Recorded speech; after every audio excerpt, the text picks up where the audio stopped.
আমরা সকলে চাই যে মহান আল্লাহ তাবারক তাআলার নৈকট্য অর্জন করতে। আমরা সকলে চাই আল্লাহ পাককে রাজি বা খুশি করতে। আমরা নামাজিরা নামাজ কি জন্য পড়ি? যাতে করে আল্লাহ পাক আমাদের থেকে খুশি হয়ে যায়। হাজি আজকে হজ করতে কি জন্য যায়? তার উদ্দেশ্য হচ্ছে তিনি জানতে করে আল্লাহ পাকের নৈকট্য অর্জন করতে পারে, আল্লাহ পাককে রাজি করতে পারে, আল্লাহ পাককে খুশি করতে পারেন। একটা কারিয়ে কুরআন তিনি কেরাতের তাজবিদকে কেন শিক্ষা গ্রহণ করেন? তারও উদ্দেশ্য থাকে যে আল্লাহ পাক যার থেকে যাতে করে খুশি হয়ে যায়, আল্লাহ পাক তার নৈকট্য, আল্লাহ পাকের নৈকট্য তিনি যেন অর্জন করতে পারেন, আল্লাহকে রাজি ও খুশি করতে পারেন। একটা আলিমে দিন তিনি ইলমে দিন এই জন্য অর্জন করতে করেন যাতে করে তার থেকে আল্লাহ পাক খুশি হয়ে যান। এক কথায় আমরা প্রত্যেকটা ইবাদত গুজার বান্দা যে যে ইবাদত করি না কেন, আমাদের প্রত্যেকের একটাই উদ্দেশ্য থাকে, একটাই মাকসাদ থাকে, একটাই কারণ থাকে যে যাতে করে আল্লাহ পাক রাজি হয়ে যায়। কিন্তু ব্রাদার, মহান আল্লাহ তাবারক তাআলা আমার প্রিয় হাবিব সাল্লাল্লাহু আলাইহি ওয়াসাল্লামকে বলে দেন, কুল ইন কুনতুম তুহিব্বুনাল্লাহ, হে আমার মাহবুব আপনি দুনিয়াবাসীদেরকে বলে দিন, তারা যদি আমি আল্লাহকে রাজি করতে চাই, তারা যদি আমি আল্লাহকে সন্তুষ্ট করতে চাই, তারা আমি আল্লাহকে যদি আমি আল্লাহর নৈকট্য অর্জন করতে চাই, আপনি আমার হাবিব আপনার যেন তারা ইত্তেবা করে, আপনার যারা অনুসরণ করে, আপনার যেন পায়রবি করে। তাহলে এর দ্বারা বোঝা গেল কি, একটা নামাজি যদি নামাজ পড়ে সেই নামাজের মধ্যে রসুল পাকের ইত্তেবা থাকতে হবে, তবে আল্লাহ পাকের নৈকট্য অর্জন করা যাবে। একটা হাজি যদি হজ করে সেই হজের মধ্যেও কিন্তু প্যারে মুস্তাফার ইত্তেবা থাকতে হবে, প্যারে মুস্তাফার অনুকরণ থাকতে হবে, তবেই আল্লাহ পাক রাজি বা সন্তুষ্ট থাকবে। একটা আপনার রোজাদার যখন রোজা রাখবে সেই রোজার মধ্যে প্যারে মুস্তাফার অনুকরণ থাকতে হবে, তবেই সেই আল্লাহ পাক তার রোজাকে আপনার কবুল করবেন। এক কথায় একটা যাকাতদার যখন যাকাত আদায় করে, সেই যাকাত যখন আদায় করবে প্যারে মুস্তাফা সাল্লাল্লাহু আলাইহি ওয়াসাল্লামের পায়রবি, প্যারে মুস্তাফার অনুসরণ, প্যারে মুস্তাফার অনুকরণ, প্যারে মুস্তাফা সাল্লাল্লাহু আলাইহি ওয়াসাল্লাম আমার যে পদ্ধতিতে যে তরিকাতে আপনার যাকাত আদায় করেছেন, সেই পদ্ধতি বা সেই তরিকা যদি অবলম্বন করে তবে তার যাকাত মহান আল্লাহ তাবারক তাআলার দরবারে কাবিলে কবুল হবে। ব্রাদার, বুঝা গেল কি, আপনি যে ইবাদত করেন না কেন সেই ইবাদতের মধ্যে যদি মহান রাসূলুল্লাহ সাল্লাল্লাহু আলাইহি ওয়াসাল্লামের অনুসরণ মুহাব্বত ভালোবাসা থাকে, তাহলে সেই ইবাদত মহান আল্লাহ তাবারক তাআলার দরবারে কাবিলে কবুল হবে। নচেত কিন্তু আপনার ইবাদত আল্লাহ পাকের দরবারে কবুল হবে না, আর সেটা প্যারে মুস্তাফা সাল্লাল্লাহু আলাইহি ওয়াসাল্লামের দরবারে গ্রহণযোগ্য হবে না।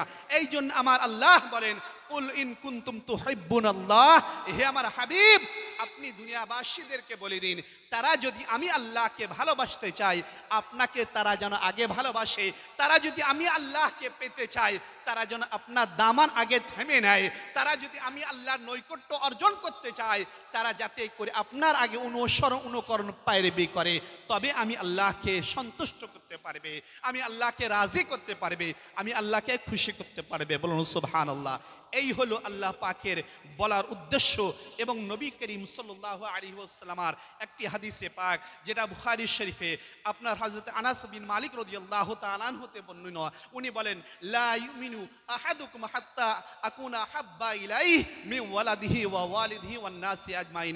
প্যারে মুসলমান, আমার নবী মুস্তাফা সাল্লাল্লাহু আলাইহি ওয়াসাল্লাম আমার বলেন, হে মুসলমান, তোমাদের ঈমান ওই সময় পর্যন্ত কামিল বা মুকাম্মাল বা পরিপূর্ণ হবে না যতক্ষণ পর্যন্ত আমি মুহাম্মদ আরবি সাল্লাল্লাহু আলাইহি ওয়াসাল্লাম তোমার নিকটে তোমার বাবা মায়ের থেকে, তোমার আল আওলাদাত থেকে, সমস্ত মানব জগতের থেকে, এমনকি তোমার জীবনের থেকেও যতক্ষণ পর্যন্ত আমি মুহাম্মদ আরবি সাল্লাল্লাহু আলাইহি ওয়াসাল্লাম সব থেকে প্রিয় না হয়ে যাব, ততক্ষণ পর্যন্ত তোমার ঈমান মুকাম্মাল হবে না। বলুন সুবহানাল্লাহ। তাহলে বোঝা গেল কি, একদিকে কোরআনে পাকের আয়াত, অপরদিকে রাসূল করিম সাল্লাল্লাহু আলাইহি ওয়াসাল্লামের হাদিসে পাক। আজকাল তো হাদিস বলতে গেলে বলে সুন্নিরা জয়ীফ হাদিস বলে, কিন্তু ব্রাদার এরা কোনো জয়ীফ হাদিস নাই, বরং এটা বুখারী শরীফের আপনার রাসূল করিম সাল্লাল্লাহু আলাইহি ওয়াসাল্লাম থেকে সহিহ হাদিস বর্ণনা আমার নবী মুস্তাফা সাল্লাল্লাহু আলাইহি ওয়াসাল্লাম বলেন। তাহলে বোঝা গেল কি, যে আমরা রাসূল করিম সাল্লাল্লাহু আলাইহি ওয়াসাল্লামের পায়রেবি করি, আমার রসুলের পাকের আপনার অনুকরণ করি বা তার মোহাব্বতে যেটাই করি না কেন, এটা কিন্তু আমার আল্লাহ পাককে রাজি করার, আমার আল্লাহ পাককে খুশি করার, আমার আল্লাহ পাককে সন্তুষ্ট করার একটা জরিয়া, একটা আপনার একটা ওসিলা বা একটা অবলম্বন। বলুন সুবহানাল্লাহ। ব্রাদার, আজকে আমরা সুন্নিরা যা কাজ করি, কথায় কথায় বলা হয় এটা বিদআত, এটা বেশি, এটা অমুক, এটা তমুক। কিন্তু ব্রাদার, কোরআন থেকে একটি আয়াত আপনাদেরকে শোনাই। রাসূল করিম সাল্লাল্লাহু আলাইহি ওয়াসাল্লাম সম্পর্কে কোরআন বলে, আন নাবিয়্যু আউলা বিল মুমিনিনা মিন আনফুসিহিম। বলুন সুবহানাল্লাহ।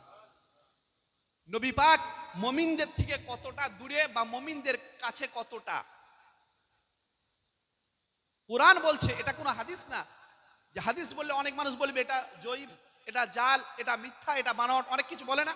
কিন্তু কোরআন সম্পর্কে তো কেউ বলবে না। কিন্তু কোরআন কি বলছে? নবী করিম সাল্লাল্লাহু আলাইহি ওয়াসাল্লামের সঙ্গে একটা মুমিনের সম্পর্ক, একটা মুমিনের কানেকশন, একটা মুমিনের দূরত্ব বা নিকটবর্তী কতটা। কোরআন বলছে আন নবিয়্যু আউলা বিল মুমিনিনা মিন আনফুসিহিম, যে নবী আলাইহিস সালাতু ওয়াস তাসলিম প্রত্যেকটা মুমিনের জীবনের থেকেও বেশি নিকটবর্তী। বলুন সুবহানাল্লাহ। সুবহানাল্লাহ। তাহলে আমাদের সব থেকে নিকটবর্তী কোন জিনিসটা পার্সের মধ্যে? বলুন, পা থেকে মাথা পর্যন্ত আমাদের যত অঙ্গ, যত পার্স, যত আল্লাহ পাক আমাদের আপনার হাত পা প্রত্যেকটা জিনিস অঙ্গ প্রত্যঙ্গ দান করেছেন, দিয়েছেন, তার মধ্যে সব থেকে নিকটবর্তী কোনটা? জীবন বা জান। তো সেই জানের থেকেও হচ্ছে আমার নবী আলাইহিস সালাতু ওয়াস তাসলিম আপনার আমার নিকটবর্তী, আপনার আমার কাছে। তাহলে বুঝা গেল কি, যে কোরআন মুকাদ্দাসের আয়াত দ্বারা এটাই প্রমাণ হয় যে আমরা যে সমস্ত জিনিসগুলো করি, কিন্তু এগুলো কোনো কিছু বাড়তি নাই। যদি বাড়তি হতো তাহলে সাহাবাই কেরামগণ রাসূল করিম সাল্লাল্লাহু আলাইহি ওয়াসাল্লামের জন্য কোনো কিছু করতেন না। কথায় কথায় বলা হয় মক্কা শরীফে ঈদে মিলাদুন নবী পালন করা হয়েছিল যখন রাসূল করিম সাল্লাল্লাহু আলাইহি ওয়াসাল্লাম জন্মগ্রহণ করেছিলেন। তখন কি করে হবে? তখন তো সকলেই কাফের ছিল। তখন কি ছিল? তখন কি ছিল? তখন সবাই তো কাফির ছিল, ইল্লা মাশাআল্লাহ। এবার আপনি বলবেন ইল্লা মাশাআল্লাহ বলে আপনি কাকে ইস্তেসনা করতেন, কাকে ছাড়ছেন? হ্যাঁ, কিছু ছিল। যেমন রাসূল করিম সাল্লাল্লাহু আলাইহি ওয়াসাল্লামের মা আমিনা রাদিয়াল্লাহু তাআলা আনহা, তাকে আমরা মুসলমান বলি করি, আলহামদুলিল্লাহ সুম্মা আলহামদুলিল্লাহ। এবং তার দাদা আব্দুল মুত্তালিব, তাকেও আমরা মুসলমান মনে করি। কেন মুসলমান মনে করি? যেহেতু কোরআন বলছে ওয়া তাকাল্লুবুকা ফিস সাজিদিন, হে আমার হাবিব, আপনাকে আমি আল্লাহ যারা সাজিদিন, যারা সাজদা করনেওয়ালা, তাদের মধ্যে থেকে আপনাকে হযরত আদম আলাইহিস সালাতু ওয়াস তাসলিম থেকে নিয়ে বাবা আদম হযরতে আব্দুল্লাহ রাদিয়াল্লাহু তাআলা আনহু পর্যন্ত আপনার যত আবু আজদাদ পড়েছে, এর মধ্যে কেউ মুশরিক বা কেউ মুনাফিক বা কাফের ছিল না। বলুন সুবহানাল্লাহ। সুবহানাল্লাহ। বোঝা যায় কি, যে নবী করিম সাল্লাল্লাহু আলাইহি ওয়াসাল্লামের হযরত দাদা আব্দুল মুত্তালিব ওই সময় আপনার ইন্তেকাল করেন, বলেন হায়াতে ছিলেন, এবং ওনার মা আমিনা রাদিয়াল্লাহু তাআলা আনহাও ছিলেন। কিন্তু আপনার যদি আমরা বলি যে আমরা এখন যেভাবে নবী দিবসকে পালন করি, তারা কিভাবে সেই সময় পালন করবে? তার কারণ সেই সময় মক্কার সিচুয়েশন, পরিস্থিতি সেই সময় ছিল না। কিন্তু রাসূল করিম সাল্লাল্লাহু আলাইহি ওয়াসাল্লাম যখন মক্কাতুল মুকাররমা থেকে মহান আল্লাহ তাবারক তাআলার আদেশে মদিনাতুল মুনাওয়ারাতে চলে এলেন, মদিনা শরীফের আপনার প্রত্যেকটা মহিলা, প্রত্যেকটা মা, প্রত্যেকটা বোন আমার, প্রত্যেকটা আমার বাবা, প্রত্যেকটা দাদা, এক কথায় যারা রাসূল করিম সাল্লাল্লাহু আলাইহি ওয়াসাল্লামের উম্মতের মধ্যে অন্তর্ভুক্ত ছিলেন, তারা প্রত্যেকে কিন্তু খুশি মানিয়েছেন। প্রত্যেকে কিন্তু রাসূল করিম সাল্লাল্লাহু আলাইহি ওয়াসাল্লামের আগমনের জন্য তারা প্রত্যেকে কিন্তু আনন্দ করেছেন। সেটা অন্য কোনো দিন ছিল না, সেটাও এই আপনার সোমবারের দিন ছিল। যার জন্য বোঝা যায় কি, যে রাসূল করিম সাল্লাল্লাহু আলাইহি ওয়াসাল্লামকে পেয়ে সারা বিশ্বের মধ্যে সকল খুশি মানিয়েছে। একমাত্র যদি নারাজ হয় সেটা অন্য কেউ নাই, সেটা হচ্ছে ইবলিস। তার কারণ ইবলিস দুটো সময় মাত্র নারাজ হয়েছিল, বাকি সবাই খুশি হয়েছে। এক হচ্ছে রাসূল করিম সাল্লাল্লাহু আলাইহি ওয়াসাল্লামের জন্মের সংবাদ শুনে ইবলিস নারাজ হয়েছিল, ইবলিস অসন্তুষ্ট হয়েছিল। বাকি কুল কায়নাতের সকলেই কিন্তু খুশি মানিয়েছিল, সকলে কিন্তু আনন্দিত হয়েছিল। এবং নামাজের যখন ফরজ হয়, রাসূল করিম সাল্লাল্লাহু আলাইহি ওয়াসাল্লাম 27শে রজব মেরাজের রাত্রিতে মহান আল্লাহ তাবারক তাআলা দিদার করতে যখন যান, সেখান থেকে যখন আমার রাসূল ফিরে আসেন, আপনার জন্য আমার জন্য তওফাতান, তওফা হিসাবে একটা জিনিস আমার আল্লাহ আমার রাসূলের মাধ্যমে আপনাকে আমাকে দিয়েছিলেন। সেটা কি ছিল? সেটা ছিল নামাজ। এই নামাজ যখন ফরজ হয় আপনার ইবলিস হাউমাউ করে কেঁদেছিল। তার কারণ ছিল কি জানেন? তার কারণ এটাই ছিল যে এক ছিল আমি সমস্ত মানুষকে মনে করেছিলাম হাম তো ডুবের সালাম তুমকো লেকে ডুবেঙ্গে, আমি তো জাহান্নামে যাবই, আদমের সমস্ত সন্তানদেরকে নিয়ে জাহান্নামে যাব। কিন্তু নবী মুহাম্মদুর রাসূলুল্লাহ যখন দুনিয়াতে এসেছে তিনি তো মহান আল্লাহ তাবারক তাআলার কাছে এমন কন্দন করবেন, তার উম্মতের জন্য মহান আল্লাহ তাবারক তাআলার কাছে এমন গিরওয়া জারি করবেন, তার উম্মতের জন্য তার এমন মুহাব্বত, এমন ভালোবাসা, তার কারণ তিনি এমন ভাবে মহান আল্লাহ তাবারক তাআলাকে রাজি করে নেবেন যে মহান আল্লাহ তাবারক তাআলা তার প্রিয় হাবিব সাল্লাল্লাহু আলাইহি ওয়াসাল্লামের জন্য তাদেরকে মাফ করে দেবেন। বলুন সুবহানাল্লাহ। এই জন্য শয়তান কেঁদেছিল। অপরদিকে নামাজ যখন ফরজ হলো এই জন্য কেঁদেছিল যে নামাজের মাধ্যমে এই সমস্ত উম্মতে মুসলিমা মহান আল্লাহ তাবারক তাআলার নৈকট্য অর্জন করবে, নামাজের মাধ্যমে মহান আল্লাহ তাবারক তাআলাকে তারা খুশি করবে, নামাজের মাধ্যমে মহান আল্লাহ তাবারক তাআলাকে রাজি করবে। এই জন্য শয়তান হাউমাউ করে এই দুটো সময় কেঁদেছিল। ব্রাদার আপনাকে বলি, এই শয়তান কেঁদেছিল আর আমরা খুশি মানিয়েছিলাম। রাসূল করিম সাল্লাল্লাহু আলাইহি ওয়াসাল্লামের মিলাদ দেখে আজকে গা জ্বলে কাদের, আজকে আনন্দ মানাই কারা, আজকে খুশি মানাই কারা? ব্রাদার, আমরা তো মনে করি নবী করিম সাল্লাল্লাহু আলাইহি ওয়াসাল্লামকে পেয়ে আমরা ধন্য, আমরা মনে করি নবী মুস্তাফা সাল্লাল্লাহু আলাইহি ওয়াসাল্লামকে পেয়ে আমরা ভাগ্যবান। তার কারণ আল্লাহ পাকের কাছে আমরা নবী মুস্তাফার উম্মত হওয়ার জন্য কোনো আপিল করিনি, কোনো দরখাস্ত করিনি, কোনো আবেদনপত্র করিনি, কোনো চিঠিও লিখিনি। কিন্তু মুসা আলা নবীনা আলাইহিস সালাতু ওয়াত তাসলিম, ঈসা রুহুল্লাহ আলাইহিস সালাতু ওয়াত তাসলিম, তারা কিন্তু রাসূল করিম সাল্লাল্লাহু আলাইহি ওয়াসাল্লামের উম্মত হওয়ার জন্য মহান আল্লাহ তাবারক তাআলার কাছে বলেছিলেন, হে আল্লাহ, তুমি যদি আমাদেরকে নবী না করে শেষ জামানার নবী জনাবে মুহাম্মদুর রাসূলুল্লাহ সাল্লাল্লাহু আলাইহি ওয়াসাল্লামের উম্মতের মধ্যে অন্তর্ভুক্ত করতে, তাহলে নিজেদেরকে আমরা সৌভাগ্যবান মনে করতাম। বলুন সুবহানাল্লাহ। তার কারণ কি? মুসা আলা নবীনা আলাইহিস সালাতু ওয়াত তাসলিমের যুগে একটা ব্যক্তি তাওরাত শরীফ পড়তো, কিন্তু ছিল সে বহুত গুনাহগার, সে ছিল বহুত পাপী, সে ছিল বহুত পাপাচার। কিন্তু তার একটা আদতে কারিমা ছিল, তার একটা ভালো অভ্যাস ছিল কি? তাওরাত শরীফ যখন পড়তো, তাওরাতের মধ্যে যখন আমার রাসূল করিম সাল্লাল্লাহু আলাইহি ওয়াসাল্লামের নাম আসতো, সেই তাওরাত শরীফকে নিয়ে চুম্বন দিয়ে চোখে বুলিয়ে নিত। সে যখন মারা যায়, সেই গ্রামের মানুষ, সেই মহল্লার মানুষ, সেই এলাকার মানুষ তাকে একটা কাচড়াখানায় ফেলে দেয়, তাকে একটা সাধারণ সারগাদায় ফেলে দেয়, তাকে একটা সাধারণ জায়গায় ফেলে দেয়, তার কাফন দাফন কেউ করে না। প্যারে মুসলমান, হযরত মুসা আলা নবীনা আলাইহিস সালাতু ওয়াত তাসলিমকে আমার আল্লাহ তখন বললেন, হে মুসা, যাও যাও যাও, অমুক জায়গায় আমার একটা প্রিয়তম বান্দাকে, সে যখন মারা যায় তাকে ফেলে দেওয়া হয়েছে, তার কাফন দাফন কিছু করা হয়নি, তুমি যাও তার কাফন দাফনের ব্যবস্থা করো। প্রিয় মুসলমান, হযরত মুসা আলাইহিস সালাম সেখানে যখন গেলেন, খোঁজ নিয়ে দেখলেন যে হ্যাঁ সত্যি একটা মানুষ মারা গেছে এবং তাকে তার মুসলমানদের কবরস্থানে মাটি পর্যন্ত দেওয়া হয়নি, তাকে আপনার ফেলে দেওয়া হয়েছে, তাকে এমনি সারগাদায় পড়ে আছে। মুসা আলা নবীনা আলাইহিস সালাতু ওয়াত তাসলিম সেই গ্রামে গেলেন, সেই মহল্লায় বা সেই এলাকায় যাওয়ার পরে জিজ্ঞাসা করছেন, আচ্ছা তোমাদের গ্রামে একটা মানুষ মারা গেল, তার কাফন দাফন কেন করা হলো না, তাকে কাফন দাফন কেন দেওয়া হলো না? সমস্ত গ্রামের লোক তারা সাক্ষী দেয়, এই লোকটা ছিল আপনার খুব পাপী, এই খুব বড় গুনাহগার ছিল, এত গুনাহগার যে তাকে আমাদের কবরস্থানে দেওয়ার জন্য এটা আমরা ধৈর্য মানে সহ্য করতে পারছি না, যার জন্য তাকে ফেলে দিয়েছি। আল্লাহু আকবার। মুসা আলা নবীনা আলাইহিস সালাতু ওয়াত তাসলিম মহান আল্লাহ তাবারক তাআলার কাছে জিজ্ঞাসা করেন, হে আল্লাহ, তুমি তো বলো ইনি খুব ভালো, কিন্তু এই এলাকার মানুষ তারা সাক্ষী দেয় তিনি নাকি গুনাহগার, তিনি খুব পাপী, তাহলে আমি করব তো কি? তখন আল্লাহ পাক মুসা আলা নবীনা আলাইহিস সালামকে বলেন, হে মুসা, তারা ওই বান্দার পাপ দেখেছে, কিন্তু আমি আল্লাহ তার পাপ দেখিনি, বরং আমার হাবিব সাল্লাল্লাহু আলাইহি ওয়াসাল্লামের মুহাব্বত তার অন্তরে আছে, সেই মুহাব্বতকে আমি দেখেছি। বলুন সুবহানাল্লাহ।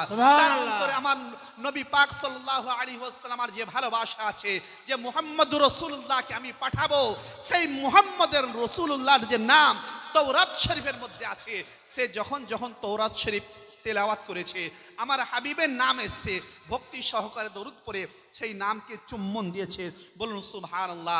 এই আদাটা ফরজ না, ওয়াজিব না, সুন্নতে মুআক্কাদা না, বরং একটা মুস্তাহাসান মুস্তাহাব কাজ। আমরা আমার রাসূল পাকের নাম শুনে চুম্বন দিই না, এটা কি? এটা ফরজ না, সুন্নতে মুআক্কাদাও না, ওয়াজিব না, কিন্তু মুস্তাহাব কাজ। কিন্তু এটা মহান আল্লাহ তাবারক তাআলার দরবারে এত গ্রহণযোগ্য হয়ে গেছে, এত পছন্দনীয় হয়ে গেছে, আল্লাহ পাক বলেন আমি তার জীবনের সমস্ত খাতাকে, তার সমস্ত গুনাহকে, সমস্ত পাপ কর্মকে মাফ করে তাকে জান্নাতি বানিয়ে দিয়েছি। বলুন সুবহানাল্লাহ। ব্রাদার, এর দ্বারাই বোঝা গেল কি মুসা আলাইহিস সালাতু ওয়াত তাসলিমের সেই উম্মত আমার নবী পাকের উম্মত ছিল না, কিন্তু আমরা তো আমার নবী পাকের উম্মত। তাহলে আমার নবী পাক সাল্লাল্লাহু আলাইহি ওয়াসাল্লামের সঙ্গে যদি মুহাব্বত থাকে, আমার নবী পাকের সঙ্গে আমাদের কানেকশনটা ভালো থাকে, আমার নবী পাকের সঙ্গে যদি আমাদের প্রিয় মানে সম্পর্ক, সুসম্পর্ক থাকে, তাহলে ইনশাআল্লাহুল আজিজ আমার আল্লাহ আমাদেরকে অবশ্যই মাফ করে দেবেন। বলুন সুবহানাল্লাহ। প্রিয় মুসলমান, একটা ঘটনা আপনাদেরকে শোনাই। আমার রাসূল করিম সাল্লাল্লাহু আলাইহি ওয়াসাল্লামের জন্মগ্রহণের সুসংবাদ, এই সংবাদটা আবুল হাবের কানে কে পৌঁছান জানেন? সবিয়া ছিল কে? আবুল হাবের মাদি। পরেক্ষণে তিনি যদিও মুসলমান হন, আবুল হাবের মাদি ওই সবিয়া আমার রাসূল করিম সাল্লাল্লাহু আলাইহি ওয়াসাল্লাম যখন জন্মগ্রহণ করলেন, এই জন্মানোর যে সুসংবাদ, এই ভালো সংবাদ, ভালো খবরটা আবুল হাবের কাছে নিয়ে গেলেন। আবুল হাবের কাছে নিয়ে গেল। আবুল হাব তখন কি জানেন? এই শাহাদত আঙ্গুল দ্বারা ইশারা করে সবিয়াকে বলল, সবিয়া ইনতা হুররা, তুই আজ থেকে আজাদ। কারণ যে তুই আমার ভাতিজার জন্মগ্রহণের সংবাদ আমার কাছে নিয়েছি, আমার আনন্দের বিষয়। আমি এই আনন্দিত হয়ে, এই খুশিতে আমি মাতোয়ালা হয়ে আজ আমি তোকে আজাদ করে দিলাম। বলুন সুবহানাল্লাহ। সুবহানাল্লাহ। যখন মারা গেল, মারা যাওয়ার পরে তাকে মানুষ স্বপ্ন দেখছে। স্বপ্ন কি দেখছে? এবং তারা জিজ্ঞাসা করছে স্বপ্ন দেখে, মা ফাআলাল্লাহু লাকা ইয়া আবুল হাব, হে আবুল হাব, মহান আল্লাহ তাবারক তাআলা তোমার সঙ্গে কবরের সম্পর্ক কেমন করেছে, মানে ব্যবহার তোমার কেমন করেছে, তুমি শাস্তি পাও না আযাব পাও নাকি?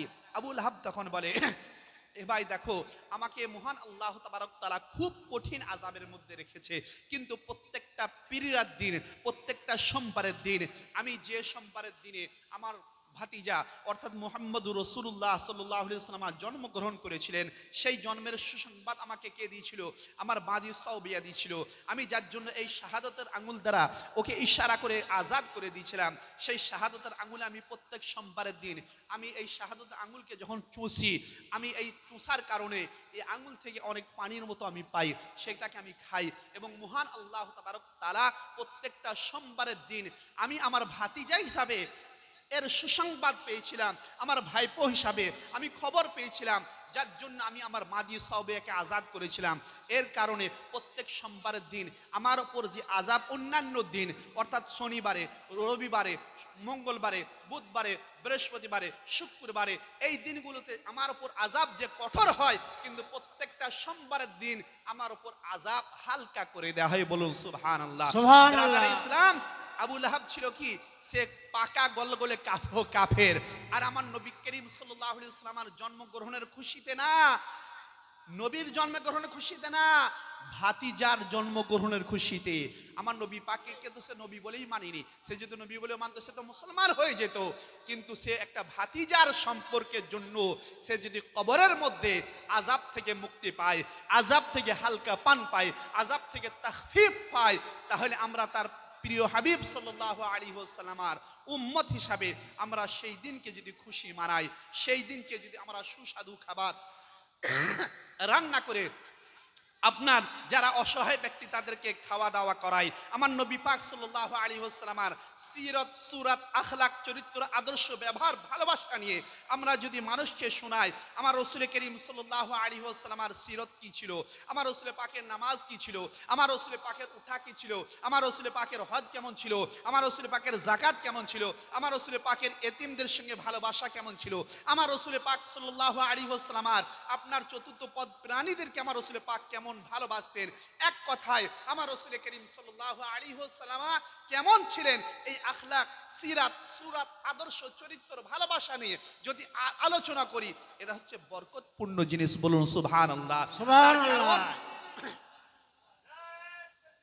আল্লাহু আকবার। ইয়া রাসূলুল্লাহ,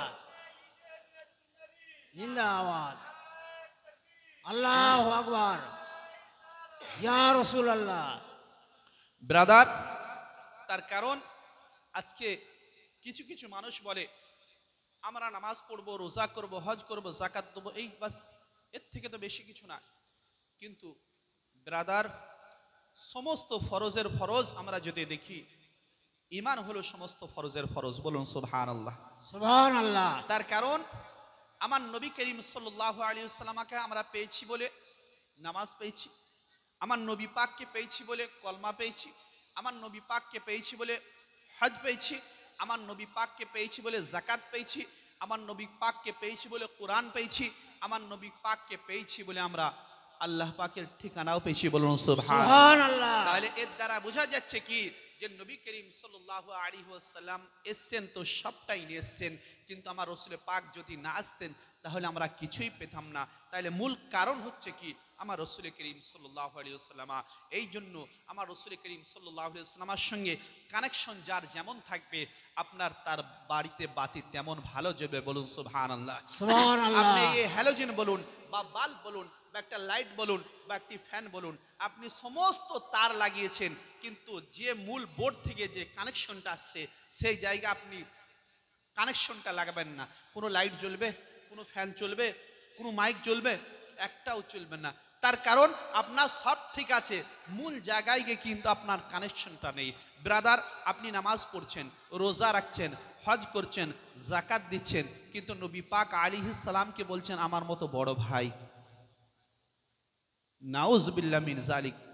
আপনি বলবেন এরম বলে, হ্যাঁ এরম বলে তো। কেন? ও একটি হাদিস, কুল্লুল মুমিনুনা ইখওয়া, প্রত্যেকটা মুমিন ভাই ভাই। তাহলে সেই ভাইকে যদি বলে ভাই তোমার বাপও তো মুসলমান, তুমিও মুসলমান, তাহলে তোমরা কি বাপ বেটা ভাই ভাই? সেইখানে কি ফিট হবে? কি হবে না। আমার রাসূল করিম সাল্লাল্লাহু আলাইহি ওয়াসাল্লাম কোন ক্ষেত্রে বলেছিলেন কুল্লুল মুমিনিনা ইখওয়া, প্রত্যেকটা মুমিন ভাই ভাই? কোন ক্ষেত্রে বলেছিলেন? সেটা হচ্ছে যে আমার রাসূল করিম সাল্লাল্লাহু আলাইহি ওয়াসাল্লাম বললেন যে তোমার গ্রামের একটা মুসলমানকে তুমি যতটা গুরুত্ব দাও, একটা অন্য গ্রামের মুসলমানকেও ততটা তুমি গুরুত্ব দাও। তার কারণ আপনার আরবের মুসলমানও যেখানে লা ইলাহা ইল্লাল্লাহ মুহাম্মাদুর রাসূলুল্লাহ পড়ে, আপনার ভারতবর্ষের মধ্যে আপনার আপনার এই ভারতবর্ষের মধ্যে পশ্চিমবঙ্গের রাজ্যের মধ্যে আপনার ডায়মন্ড হারবার লোকসভার মধ্যে ফলতা থানার অন্তর্গত বিশ্বনাথপুর বা সতল কলসার মধ্যে এই গ্রামের লোক সেই লা ইলাহা ইল্লাল্লাহ মুহাম্মাদুর রাসূলুল্লাহ পড়ে। বলুন সুবহানাল্লাহ। সুবহানাল্লাহ। এই সূত্র পাঠ নিয়ে আমার রাসূল বলেন কুল্লুল মুমিনিনা ইখওয়া, প্রত্যেকটা মুমিন নিজেদের মধ্যে ভাই ভাই। বলুন সুবহানাল্লাহ। তার মানে এ নয় যে বাপ বেটা ভাই ভাই হয়ে যাবে না ব্রাদার, সে তো নিজের মধ্যে তো আত্মীয়তা আছেই, তাইলে তার সাথে আত্মীয়তা জোড়ার দরকার নেই। আমার রাসূল আত্মীয়তা কার সাথে জুড়লেন? ঈমানি আত্মীয়তা, যে আপনি যাকে চেনেন না। যেমন আমার রাসূল করিম সাল্লাল্লাহু আলাইহি ওয়াসাল্লাম বলেন প্রত্যেকটা মুসলমানকে তুমি সালাম দাও, তাকে তুমি চেনো চাই না চেনো, তাকে তুমি জানো চাই না জানো, শর্ত হলে যেন মুসলমান হয়, তাহলে তুমি তাকে সালাম দাও। তাহলে এর দ্বারাই বোঝা গেল কি প্রত্যেকটা মুসলমানকে আমি সালাম দেবো, শর্ত হলে সে যেন মুসলমান হয়। ব্রাদার, এর দ্বারা বোঝা গেল কি যে আমি যখন বাবাকে সালাম দেবো, আমার ভাইকে সালাম দেবো, আমার চাচাকে সালাম দেবো, আমার মসজিদের ইমামকে সালাম দেবো, আমার পাড়ার হাজি সাহেবকে আমি সালাম দেবো, আমার পাড়ার মেম্বার সাহেবকে সালাম দেবো, আমার পাড়ার প্রত্যেকটা ব্যক্তিকে আমি যেমন সালাম দেবো, অন্য এলাকার একটা ইমাম, অন্য এলাকার একটা মুসলিম, অন্য এলাকার একটা মানুষ যখন আসবে তাকেও আমি আমার নবী পাক সাল্লাল্লাহু আলাইহি ওয়াসাল্লামের হাদিস অনুসারে তাকে আমি সালাম দেবো। কেন? তাকে আমি চিনি বা না জানি, তার মানে সে আমার কোনো আত্মীয়তার মধ্যে হোক চা না হোক, সে আমার কোনো রেশতার মধ্যে হোক চা না হোক, সে যদি মুসলমান হয় তাকে আমি সালাম দেবো। বলুন সুবহানাল্লাহ। কিছু কিছু সূত্র আছে যে রাসূল করিম সাল্লাল্লাহু আলাইহি ওয়াসাল্লামের বলার উদ্দেশ্য হচ্ছে এক, আর মানুষ বুঝে নেয় এক। নবী করিম সাল্লাল্লাহু আলাইহি ওয়াসাল্লামকে বলেও যে নবী পাক আমার মতো, তাহলে নবী করিম সাল্লাল্লাহু আলাইহি ওয়াসাল্লামের মা কাছে শুনি যে নবী করিম সাল্লাল্লাহু আলাইহি ওয়াসাল্লাম আমার মা আমিনা রাদিয়াল্লাহু তাআলা আনহার গর্ভে যখন এসেছিল, আমার মা আমিনা রাদিয়াল্লাহু তাআলা আনহা কেমন অনুভব করেছিলেন। আর আপনার বাড়ি মা আছে, আমার বাড়ি মা আছে, আপনার বাড়ি আপনার ওয়াইফ আছে, আমার বাড়ি আমার ওয়াইফ আছে, তারা যখন গর্ভধারণ হয়েছেন, গর্ভধারিণী মা হয়েছেন, তার গর্ভে যখন সন্তান এসে তারা কেমন অনুভব করে? ব্রাদার, আমার মা আমিনা রাদিয়াল্লাহু তাআলা আনহা বলেন, আমার পেটে যখন সন্তান আসে কিন্তু আমি কোনো অনুভব করতে পারি না যে আমার পেটে সন্তান এসছে কিনা। তার মানে কি বোঝা যায় না, তিনি একটা বোঝ মনে করেন না। আজকে আমার বাড়িতে বা আপনার বাড়িতে, আমাদের সমাজের একটা মেয়ের যখন পেটে বাচ্চা আসে, তাকে প্রত্যেকটা মাসে মাসে ডাক্তারে, আজকে এটা চেক আপ, কালে ও চেক আপ, মানে সমস্ত সবসময় ডাক্তারের কাছে নিয়ে যেতে হচ্ছে। কিন্তু আমিনা রাদিয়াল্লাহু তাআলা আনহা বলেন, এমন কোনো আমার সিচুয়েশন ছিল না, এমন কোনো আমার পরিস্থিতি ছিল না। আল্লাহু আকবার, আমি এমন ছিলাম যে আমি কোনো কিছু বুঝতে পারতাম না। আল্লাহু আকবার। মা আমিনা রাদিয়াল্লাহু তাআলা আনহা বলেন, আমার স্বামী আব্দুল্লাহ যখন ইন্তেকাল করেন, ইন্তেকাল করার পরে মক্কার সিস্টেম ছিল কি, যে স্বামী মারা যাবে তার স্ত্রী আতর, সুরমা, তেল, খুশবু কিছু ব্যবহার করতে পারে না। কিন্তু রাসূল করিম সাল্লাল্লাহু আলাইহি ওয়াসাল্লাম যেহেতু উনার গর্ভে চলে এসেছেন, যার জন্য উনি বলেন, আমি গোসলখানায় গিয়ে আমি কোনো কিছু ব্যবহার করি না, কিন্তু সেই গোসলখানা আপনার মুশকি আম্বারের মতো খুশবু ছাড়ে। বলুন সুবহানাল্লাহ। সুবহানাল্লাহ। দাদি যান, উনি রাসূল করিম সাল্লাল্লাহু আলাইহি ওয়াসাল্লাম দাদা আব্দুল মুত্তালিবকে বলে, হ্যাঁ গো, তোমার বৌমা মনে হয় যেন খুশবু মাখে, তোমার বৌমা না জানি আতর, সুরমা, তোমার বৌমা না জানি মানে আপনার ভালো সাবান মাখে। মা আমিনা রাদিয়াল্লাহু তাআলা আনহাকে আব্দুল মুত্তালিব ডেকে বলে, মা, একটা কথা শুনছিলাম, কানে খুশবু আসছিল, তুমি কি এগুলো মাখো? তুমি কি আতর মাখো? তুমি কি খুশবু ব্যবহার করো? তুমি কি ভালো সাবান ব্যবহার করো? উনি বলেন, আব্বা জান, আপনি কি কোনোদিন আমাকে বাজারে যেতে দেখেছেন? বলে না। আপনি কোনোদিন আমাকে কোনো দোকানে যেতে দেখেছেন? বলে না। আপনি কোনোদিন আমাকে এই সমস্ত গুলো কিনে দিয়েছেন? বলে না। আমার শাশুড়ি মা কোনোদিন আমাকে কিনে দিয়েছেন? বলে না। তাহলে বলে, আব্বা, আমি ব্যবহার করব তো পাবো কোথায়? আমি ব্যবহার করি তো পাই কোথায়? তাহলে আপনি আমাকে এমন বলেন কেন? বলে, তাহলে খুশবু পাওয়া যায় কেন? আমি তো হাম্মামে যাই, আমি গোসলখানায় গোসল জোহর করতে যাই, মুশকি আম্বারের মতো সেন বাড়ে। বলো সুবহানাল্লাহ। উনি তখন বলে, আর চোখ দিয়ে ঝরঝর করে মা আমিনা রাদিয়াল্লাহু তাআলা আনহার চোখ দিয়ে পানি ঝরে। উনি বলেন, দেখুন, এতে আমার কোনো কিছু যায় আসে না, এতে আমার কোনো কিছু করণীয় নয়, বরং আমার পেটে যে এসছে, আমার যে পেটে এসছে, ইনি যদিন থেকে এসছে, আল্লাহু আকবার, আমি অনেক কিছু বুঝতে পারি, অনুভব করতে পারি, কিন্তু আপনাদের সাথে আমি কিছু শেয়ার করি না। কিন্তু আজকে আপনারা যখন আমাকে বলতে বাধ্য করছেন, তখন আমি শেয়ার করি। আমি যখন কুয়াতে পানি আনতে যাই, আপনার অন্যান্য আরবের মহিলারা যখন কুয়াতে পানি আনেন, 50 থেকে 60 হাত আপনার দড়ি বেঁধে সেই বালতি থেকে পানি তুলতে হয়। কিন্তু আমি আমিনা যখন পানি তুলতে যাই, আমার কাছে কোনো দড়ি থাকে না, আমার কাছে কোনো রশি থাকে না। আমি যাই, না জানি আমার মধ্যে কি আছে।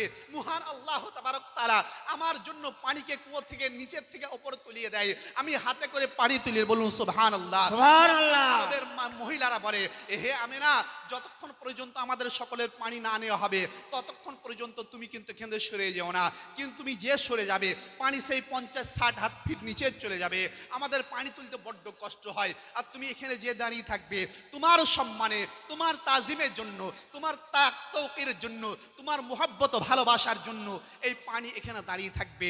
অতএব আমরা অতি সহজে, আমরা ভালোভাবে পানিকে বর্তনে ভরে নিতে পারবো। আমরা সকলে পানি ভরে নেব, তারপর তুমি যাবে। ব্রাদার, বোঝা গেল কি?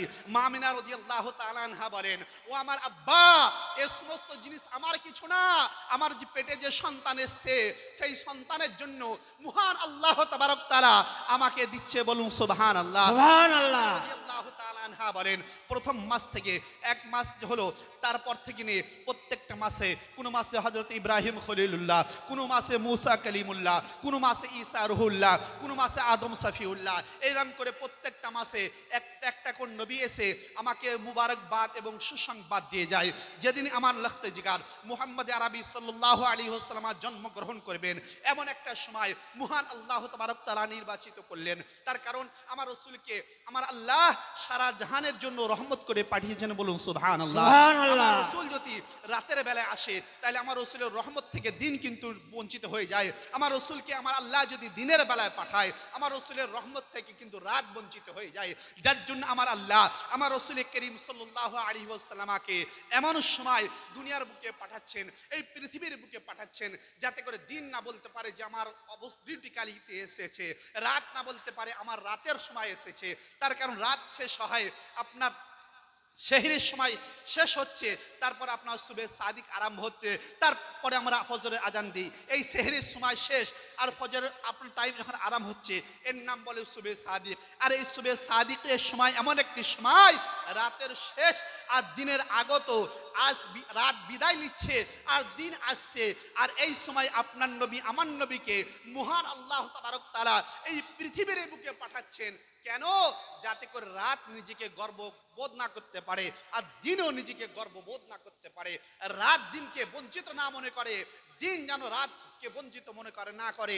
এই জন্য আমার রসুলকে আমার আল্লাহ এই দিন ও রাতের মাঝখানে এই জন্য পাঠিয়েছে, যাতে করে আমার আল্লাহ বলেছেন না, ওয়ামা আরসালনাকা ইল্লা রাহমাতাল লিল আলামিন, হে আমার হাবিব আপনাকে আমি সারা জাহানের জন্য রহমত করে পাঠিয়েছি। বলুন সুবহানাল্লাহ। সুবহানাল্লাহ। এই জন্য বোঝা যাচ্ছে কি আমার রসুল শুধু দিনের জন্য নয়, বরং রাতের জন্য রহমত, দিনের জন্য রহমত, মাসের জন্য রহমত, বারের জন্য রহমত।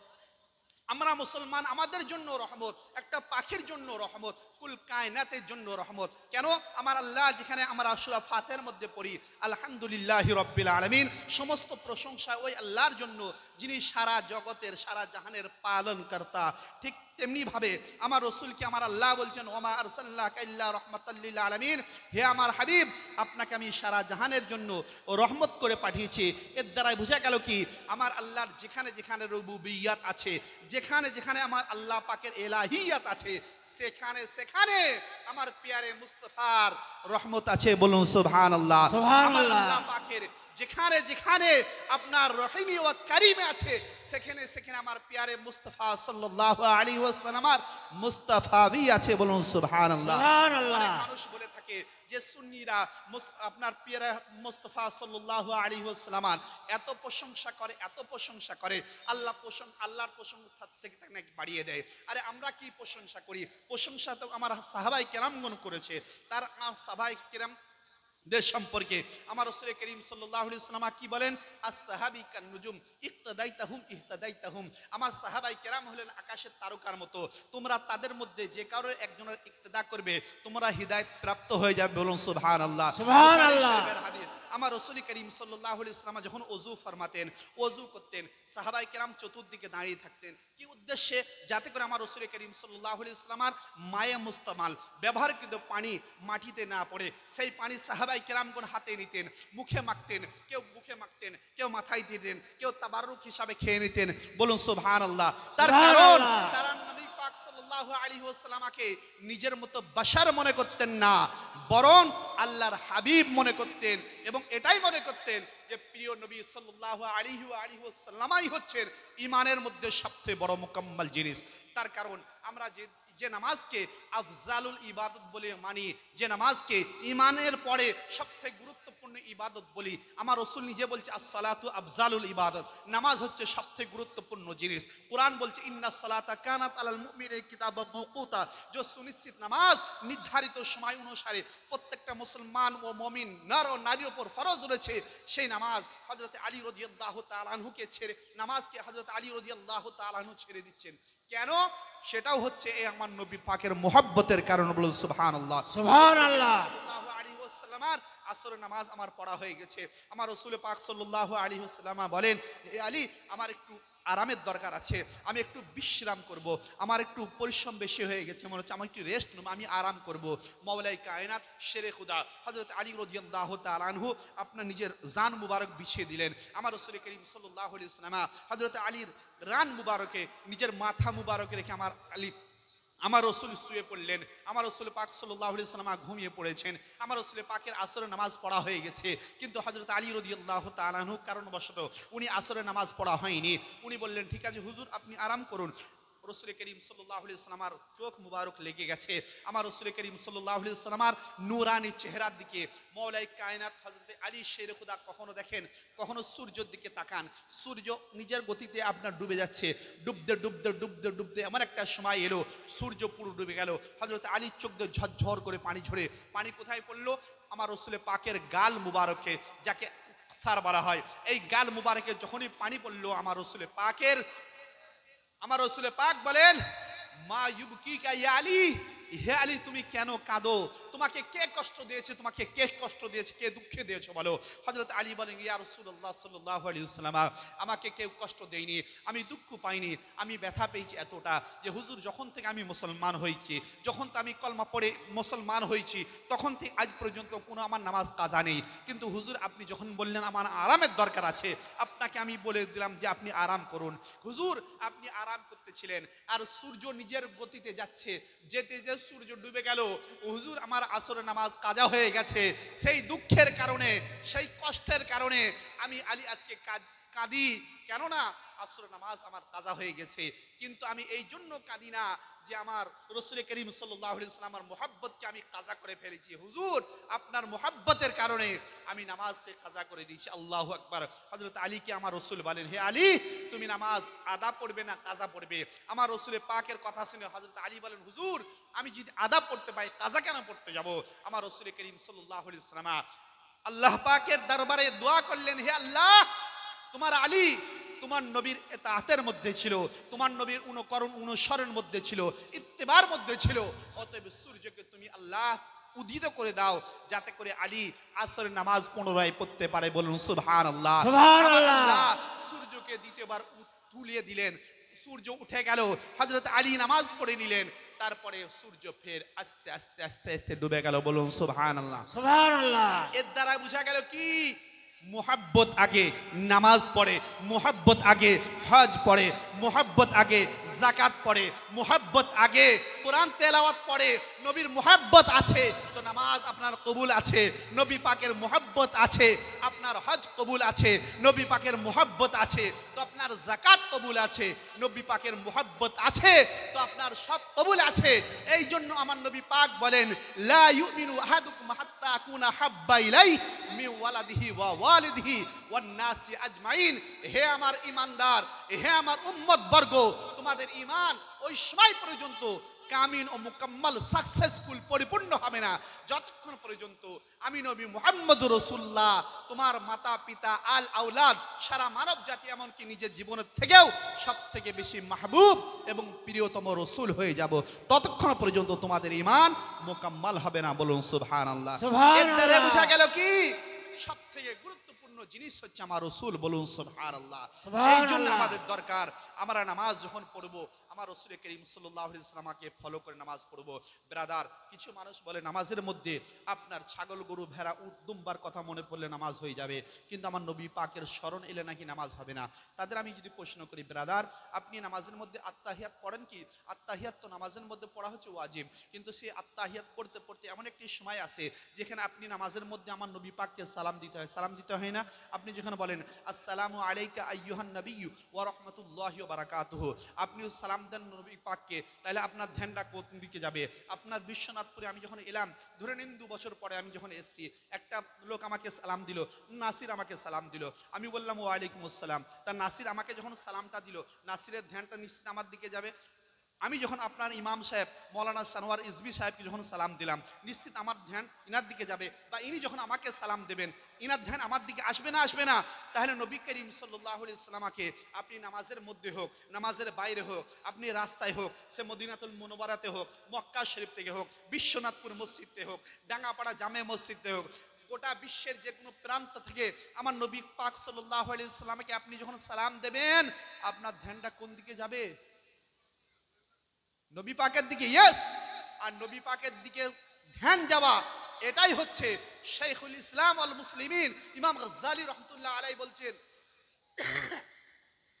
হে নামাজিও যখন তোমরা নামাজ পড়বে এবং আত্তাহিয়াত পড়বে, আত্তাহিয়াত পড়তে পড়তে এই জায়গায় পৌঁছাবে আসসালামু আলাইকা আইয়ুহান নবী ওয়া রাহমাতুল্লাহি ওয়া বারাকাতুহু, তখন তোমরা ইয়াকিন করে নেবে যে আমার এই সালাম আমার নবী পাক সাল্লাল্লাহু আলাইহি ওয়াসাল্লাম মদিনাতুল মুনাওয়ারা নিজের রওজা আতহার থেকে শোনেন এবং তার জবাবও দেন। বলুন সুবহানাল্লাহ। সুবহানাল্লাহ। কারণ নামাজ হচ্ছে নবী মুস্তাফা সাল্লাল্লাহু আলাইহি ওয়াসাল্লামের মুহাব্বতে পড়া, সেটাই হলো নামাজ।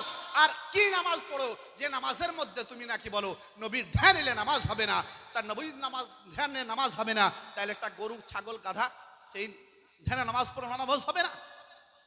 ব্রাদার এটা শত্রু তারা কিছু না। আমার আজও মনে আছে আমি তখন খুব ছোট, মাদ্রাসায় ভর্তি হইনি, আমাদের আমাদের গ্রামের সাইডে একটা দেওবন্দি মুফতি আক্তার সাহেব, তিনি এসছেন। আসার পরে আমার ছোট দাদা বলছে, মুফতি সাহেব কিছু ওয়াজ নসিহত করেন।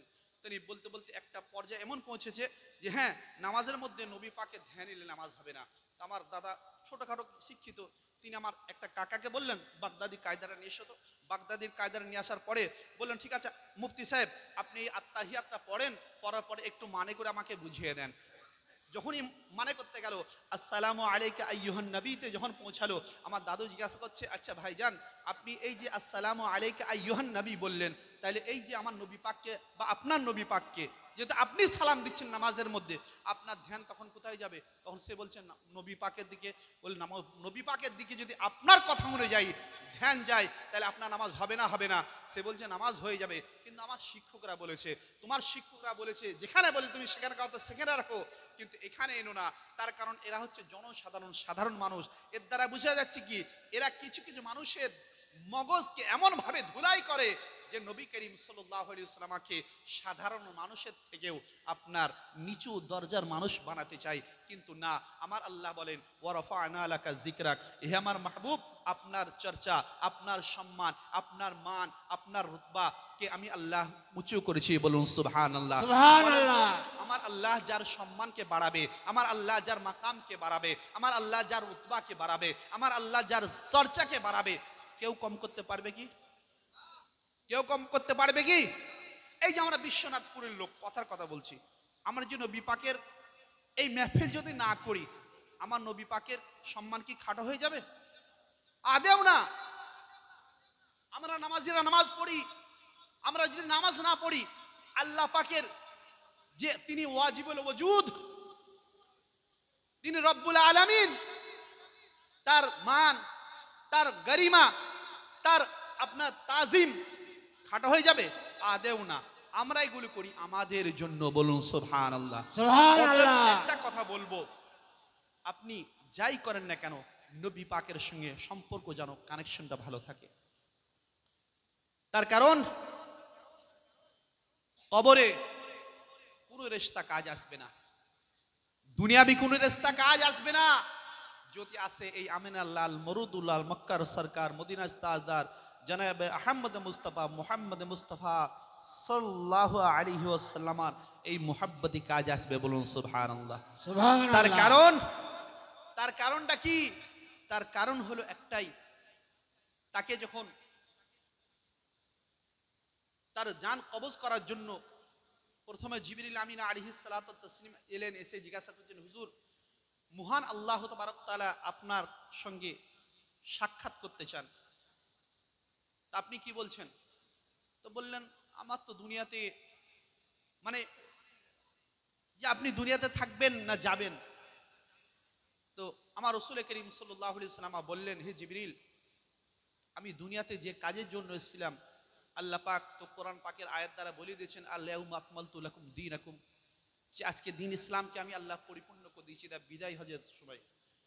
তো অতএব আমার দিন যখন পরিপূর্ণ হয়ে গেছে, আমার ডিউটি পরিপূর্ণ, তাইলে এখানে আমার থাকার আর কোনো মানে হয় না।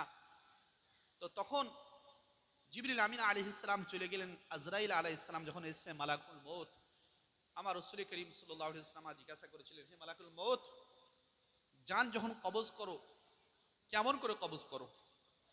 কত কষ্ট দিয়ে কবজ করো, আর কত আরাম দিয়ে তুমি কবজ করো? তার কারণ উদ্দেশ্য ছিল কি আমার রাসূলের, যে আমার উম্মতরা অনেক হবে গুনাহগার, অনেক পাপী তাপী, পাপাচার, বদকার, সিয়াহকার, তাদের তুমি কত কষ্ট দাও। তো হযরতে মালাকুল মউত আলাইহিস সালাম বলেছিলেন, হুজুর, যার যেমন আপনার আমল হবে, যার যেমন আপনার সঙ্গে সম্পর্ক ভালো হবে, যার যেমন আপনার সৎ আমল হবে। কিছু কিছু মানুষ আছে, একটা বাচ্চা যেমন মায়ের দুধ টানতে টানতে ঘুমিয়ে পড়ে, ঠিক তেমনি ভাবে আর কিছু কিছু মানুষ আছে, তাদের জান যখন কবজ করে তারা প্রচন্ড কষ্ট পায়। তো রাসূল করিম সাল্লাল্লাহু আলাইহি ওয়াসাল্লাম তখন বলেছিলেন যে আমার উম্মতদেরকে এত কষ্ট দিও না। একটা বলার উদ্দেশ্য কি জানেন? আমার নবী পাক সাল্লাল্লাহু আলাইহি ওয়াসাল্লাম নিজের উম্মতের সঙ্গে কত মহব্বত করেন, কত ভালোবাসেন।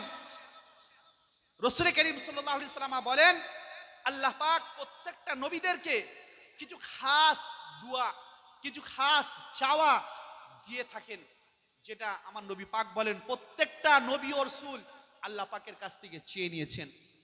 কিন্তু আমার রাসূল করিম সাল্লাল্লাহু আলাইহি ওয়াসাল্লাম বলেন, কাল কিয়ামতের দিনে আমি আল্লাহর কাছে চাওয়ার জন্য আমার উম্মতদের মাগফিরাতের জন্য আমি রাসূল সেটা রেখে দিয়েছি। বলুন সুবহানাল্লাহ। সুবহানাল্লাহ।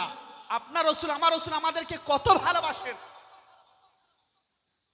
হ্যাঁ, যে মদিনাতুল মুনাওয়ারাতে তিনি এখনো বলেন, আসসালাতু কুররাতু আইনি, হে বিশ্বনাথবাসী, আপনি এই বিশ্বনাথপুর জামে মসজিদে নামাজ পড়বেন। আমার নবী পাক মদিনাতুল মুনাওয়ারাতে কবর আতহারে শুয়ে শুয়ে তিনি চোখের ঠান্ডা महसूस করবেন। বলুন সুবহানাল্লাহ।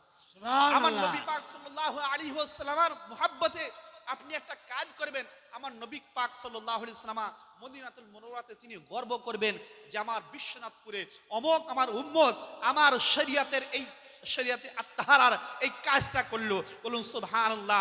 আপনি একটা ভালো কাজ করবেন, আমার নবী করিম সাল্লাল্লাহু আলাইহি ওয়াসাল্লাম মদিনাতুল মুনাওয়ারাতে আছো আপনার জন্য আমার জন্য আপনার খুশি হবেন। এই জন্য রাসূল করিম সাল্লাল্লাহু আলাইহি ওয়াসাল্লাম বলেছিলেন যে তোমরা জুম্মার দিনে বিশেষ করে আমার উপর বেশি বেশি দরুদে পাক পড়ো।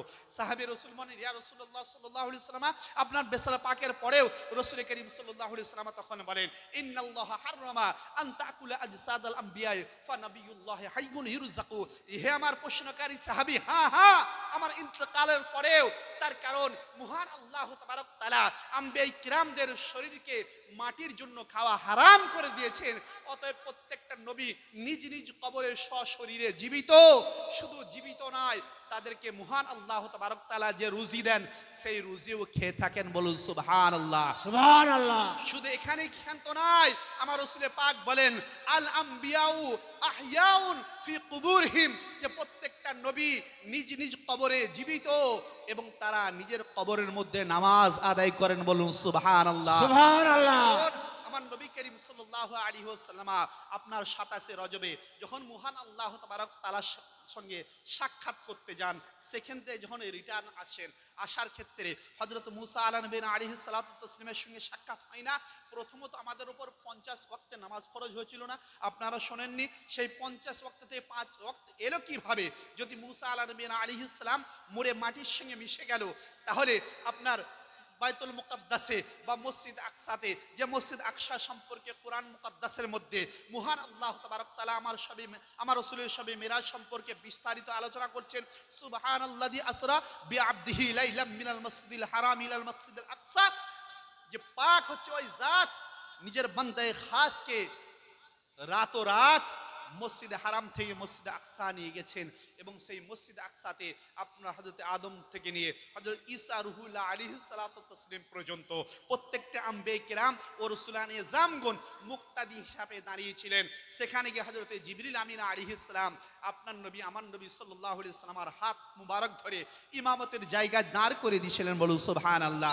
তাহলে নবীগণ যদি মুড়ে মাটির সঙ্গে মিশে গেল, তাহলে বাইতুল মুকাদ্দাসে আমার নবী করিম সাল্লাল্লাহু আলাইহি ওয়াসাল্লামের পিছনে ইক্তেদা করলো, তা করলো কারা করলো? আমার রাসূল পাক সাল্লাল্লাহু আলাইহি ওয়াসাল্লাম সমস্ত আম্বিয়া কিরামদের ইমামতি করলেন, তো কার ইমামতি করলেন? ব্রাদার, এগুলো হচ্ছে আম্বিয়া কিরামদের সঙ্গে তো আপনার গুস্তাখি, এগুলো হচ্ছে সুনানে জামদের সঙ্গে গুস্তাখি। তার কারণ ওদেরও বড় বড় হুজুররা বলে, আপনার দারুল দেওবন্দের যে বাণী কাসিম নানতবি, সে নিজে আপনার কিতাবের মধ্যে লিখছে যে আমার দারুল দেওবন্দে যখন আমরা প্রতিষ্ঠিত করি, সেই দারুল দেওবন্দেতে আমার নবী পাক সাল্লাল্লাহু আলাইহি ওয়াসাল্লাম এসে একটা লাঠির খিঁচে দেন এবং বলেন, হে কাসিম নানতবি, তুমি এখান থেকে দারুল দেওবন্দের জন্য একটা তুমি বুনিয়াদ রাখো। এর দ্বারা বোঝা যায় কি, তাদের যারা বড় বড় পণ্ডিত ছিল তারা নিজেরা আকীদা রাখে যে নবী মুস্তাফা সাল্লাল্লাহু আলাইহি ওয়াসাল্লাম মদিনাতুল মুনাওয়ারা থেকে নিয়ে দারুল দেওবন্দে আপনার বুনিয়াদের জন্য দাগ টানতে পারেন, আর আপনার নবী পাক সাল্লাল্লাহু আলাইহি ওয়াসাল্লাম অন্য ক্ষেত্রে বলেন মুড়ে মাটির সঙ্গে মিশে গেছে। না না না, এদের শত্রুতা, এদের আপনার নিজের মাদ্রাসার চাঁদা নেওয়ার জন্য, নিজের মাদ্রাসাকে মুনাফার জন্য, নিজের পকেটকে ভারী করার জন্য বড় বড় ফতোয়া দেবে, কোনো সমস্যা নেই। কিন্তু আপনি যখন বলবেন ইয়া রাসূলুল্লাহ, সব থেকে কলিজা থেকে ধাক্কা লাগবে যে না, ইয়া রাসূলুল্লাহ বলা শিরক আছে, হারাম আছে, বিদআত আছে। না না, ব্রাদার, নবী করিম সাল্লাল্লাহু আলাইহি ওয়াসাল্লাম আর সাহাবায়ে কেরামদের সম্পর্কে অনেকে বলে যে নবী পাক সাল্লাল্লাহু আলাইহি ওয়াসাল্লামকে সাহাবায়ে কেরামরা কত মুহাব্বত করেছেন, কত ভালোবেসেছেন। ব্রাদার, নবী করিম সাল্লাল্লাহু আলাইহি ওয়াসাল্লামের সঙ্গে কত মুহাব্বত করেছেন, কত ভালোবেসেন আপনারা শুনবেন। নবী করিম সাল্লাল্লাহু আলাইহি ওয়াসাল্লাম যুদ্ধের ময়দানে, যত যুদ্ধের ময়দানে গেছেন, সাহাবায়ে কেরামরা রাসূল করিম সাল্লাল্লাহু আলাইহি ওয়াসাল্লামের দিকে যে সমস্ত তীর আসতো, সাহাবায়ে কেরামরা নিজের বুক পিতে দিয়েছে যে না, সেই তীর যেন আমার বুকে লাগে, আমার নবী পাক সাল্লাল্লাহু আলাইহি ওয়াসাল্লামের একটা চুল মুবারক পর্যন্ত যেন আপনার ক্ষতি না হয়। এর দ্বারা বোঝা যায় না যে আমার নবী পাক সাল্লাল্লাহু আলাইহি ওয়াসাল্লামের সঙ্গে সাহাবায়ে কেরামদের কত মুহাব্বত ছিল। এর দ্বারা বোঝা যায় না যে নবী করিম সাল্লাল্লাহু আলাইহি ওয়াসাল্লামের একটি ডাকে মাত্র হযরত হানজালা রাদিয়াল্লাহু তাআলা আনহু নিজের শবে জোফাফে, আপনার বাসর রাত্রিতে নিজের নতুন নব বধূকে রেখে তিনি চলতে লাগলেন। কেন? যে না না, রাসূল করিম সাল্লাল্লাহু আলাইহি ওয়াসাল্লাম যুদ্ধের ময়দানে যাওয়ার জন্য ডাক দিয়েছেন, কিন্তু কেন? একটাই কারণ ছিল যে নবী করিম সাল্লাল্লাহু আলাইহি ওয়াসাল্লামের সঙ্গে তাদের মুহাব্বত ছিল। আপনার স্ত্রীর কাছে অনুমতি যখন নিচ্ছেন, হযরত হানজালা রাদিয়াল্লাহু তাআলা আনহু, ও আমার স্ত্রী যান, যদি ফিরে আসি তাহলে আমাকে গাজী বলা হবে, আর যদি শহীদ হয়ে যাই ইনশাআল্লাহ জান্নাতে দেখা হবে। বিবি জান বলে, না হানজালা তুমি যেও না, তার কারণ আমি তো সবে আজ তোমার বাড়ি এসেছি, তোমাকে ভালোভাবে চিনলাম না, তুমি আমাকে ভালোভাবে চিনলে না, আজকে যদি আমাকে পর করে চলে যাও তাহলে আমি কার আশায় থাকবো? বলে আল্লাহ আল্লাহ রসুল কাফি হ্যাঁ, আল্লাহ আল্লাহ রসুল আমাদের জন্য যথেষ্ট, অতএব আমাকে যেতে হবে। নবী মুস্তাফা সাল্লাল্লাহু আলাইহি ওয়াসাল্লামের ডাকে হযরত হানজালা রাদিয়াল্লাহু তাআলা আনহু চলে গেলেন। যে যুদ্ধের ময়দান আলহামদুলিল্লাহ আমরা দেখে এসেছি, সেই উহুদ যুদ্ধের ময়দানে হযরত হানজালা রাদিয়াল্লাহু তাআলা আনহু চলে গেলেন। আপনার লড়তে লড়তে একটা সময় চলে এলো, আপনার আমার সাহাবায়ে কেরামদের লগজিশ বা একটা কি বলি, একটা সিদ্ধান্ত হয়তো গলত হওয়ার কারণে আমার নবী করিম সাল্লাল্লাহু আলাইহি ওয়াসাল্লাম তাদেরকে যে বলেছিলেন যে অমুক অমুক জায়গায় থাকবে, যতক্ষণ পর্যন্ত আমি ডিক্লেয়ার না দেবো যে আমাদের জয় হয়েছে, ততক্ষণ পর্যন্ত তোমরা নিজে নিজে জায়গা ছাড়বে না। কিন্তু প্রথমত ইসলামের জয় হয়, কিন্তু ইসলামের ওই সমস্ত গনিমতের মালগুলো সাহাবায়ে কেরামরা মানে নেয়ার জন্য বা নিজের নিজের জায়গা যখন ছেড়ে দেয়, কাফেররা আপনার পাহাড়ের পদতল থেকে, পাহাড়ের গুহা থেকে তারা দ্বিতীয়বার আক্রমণ করে। সেই যুদ্ধে আমিরে হামজা রাদিয়াল্লাহু তাআলা আনহু রাসূল করিম সাল্লাল্লাহু আলাইহি ওয়াসাল্লামের আপন চাচা যান, উনি শহীদ হয়েছিলেন। যাকে শহীদ করেছিল পরক্ষণে মুসলমান হয়েছিলেন হযরত ওয়াহশী রাদিয়াল্লাহু তাআলা আনহু।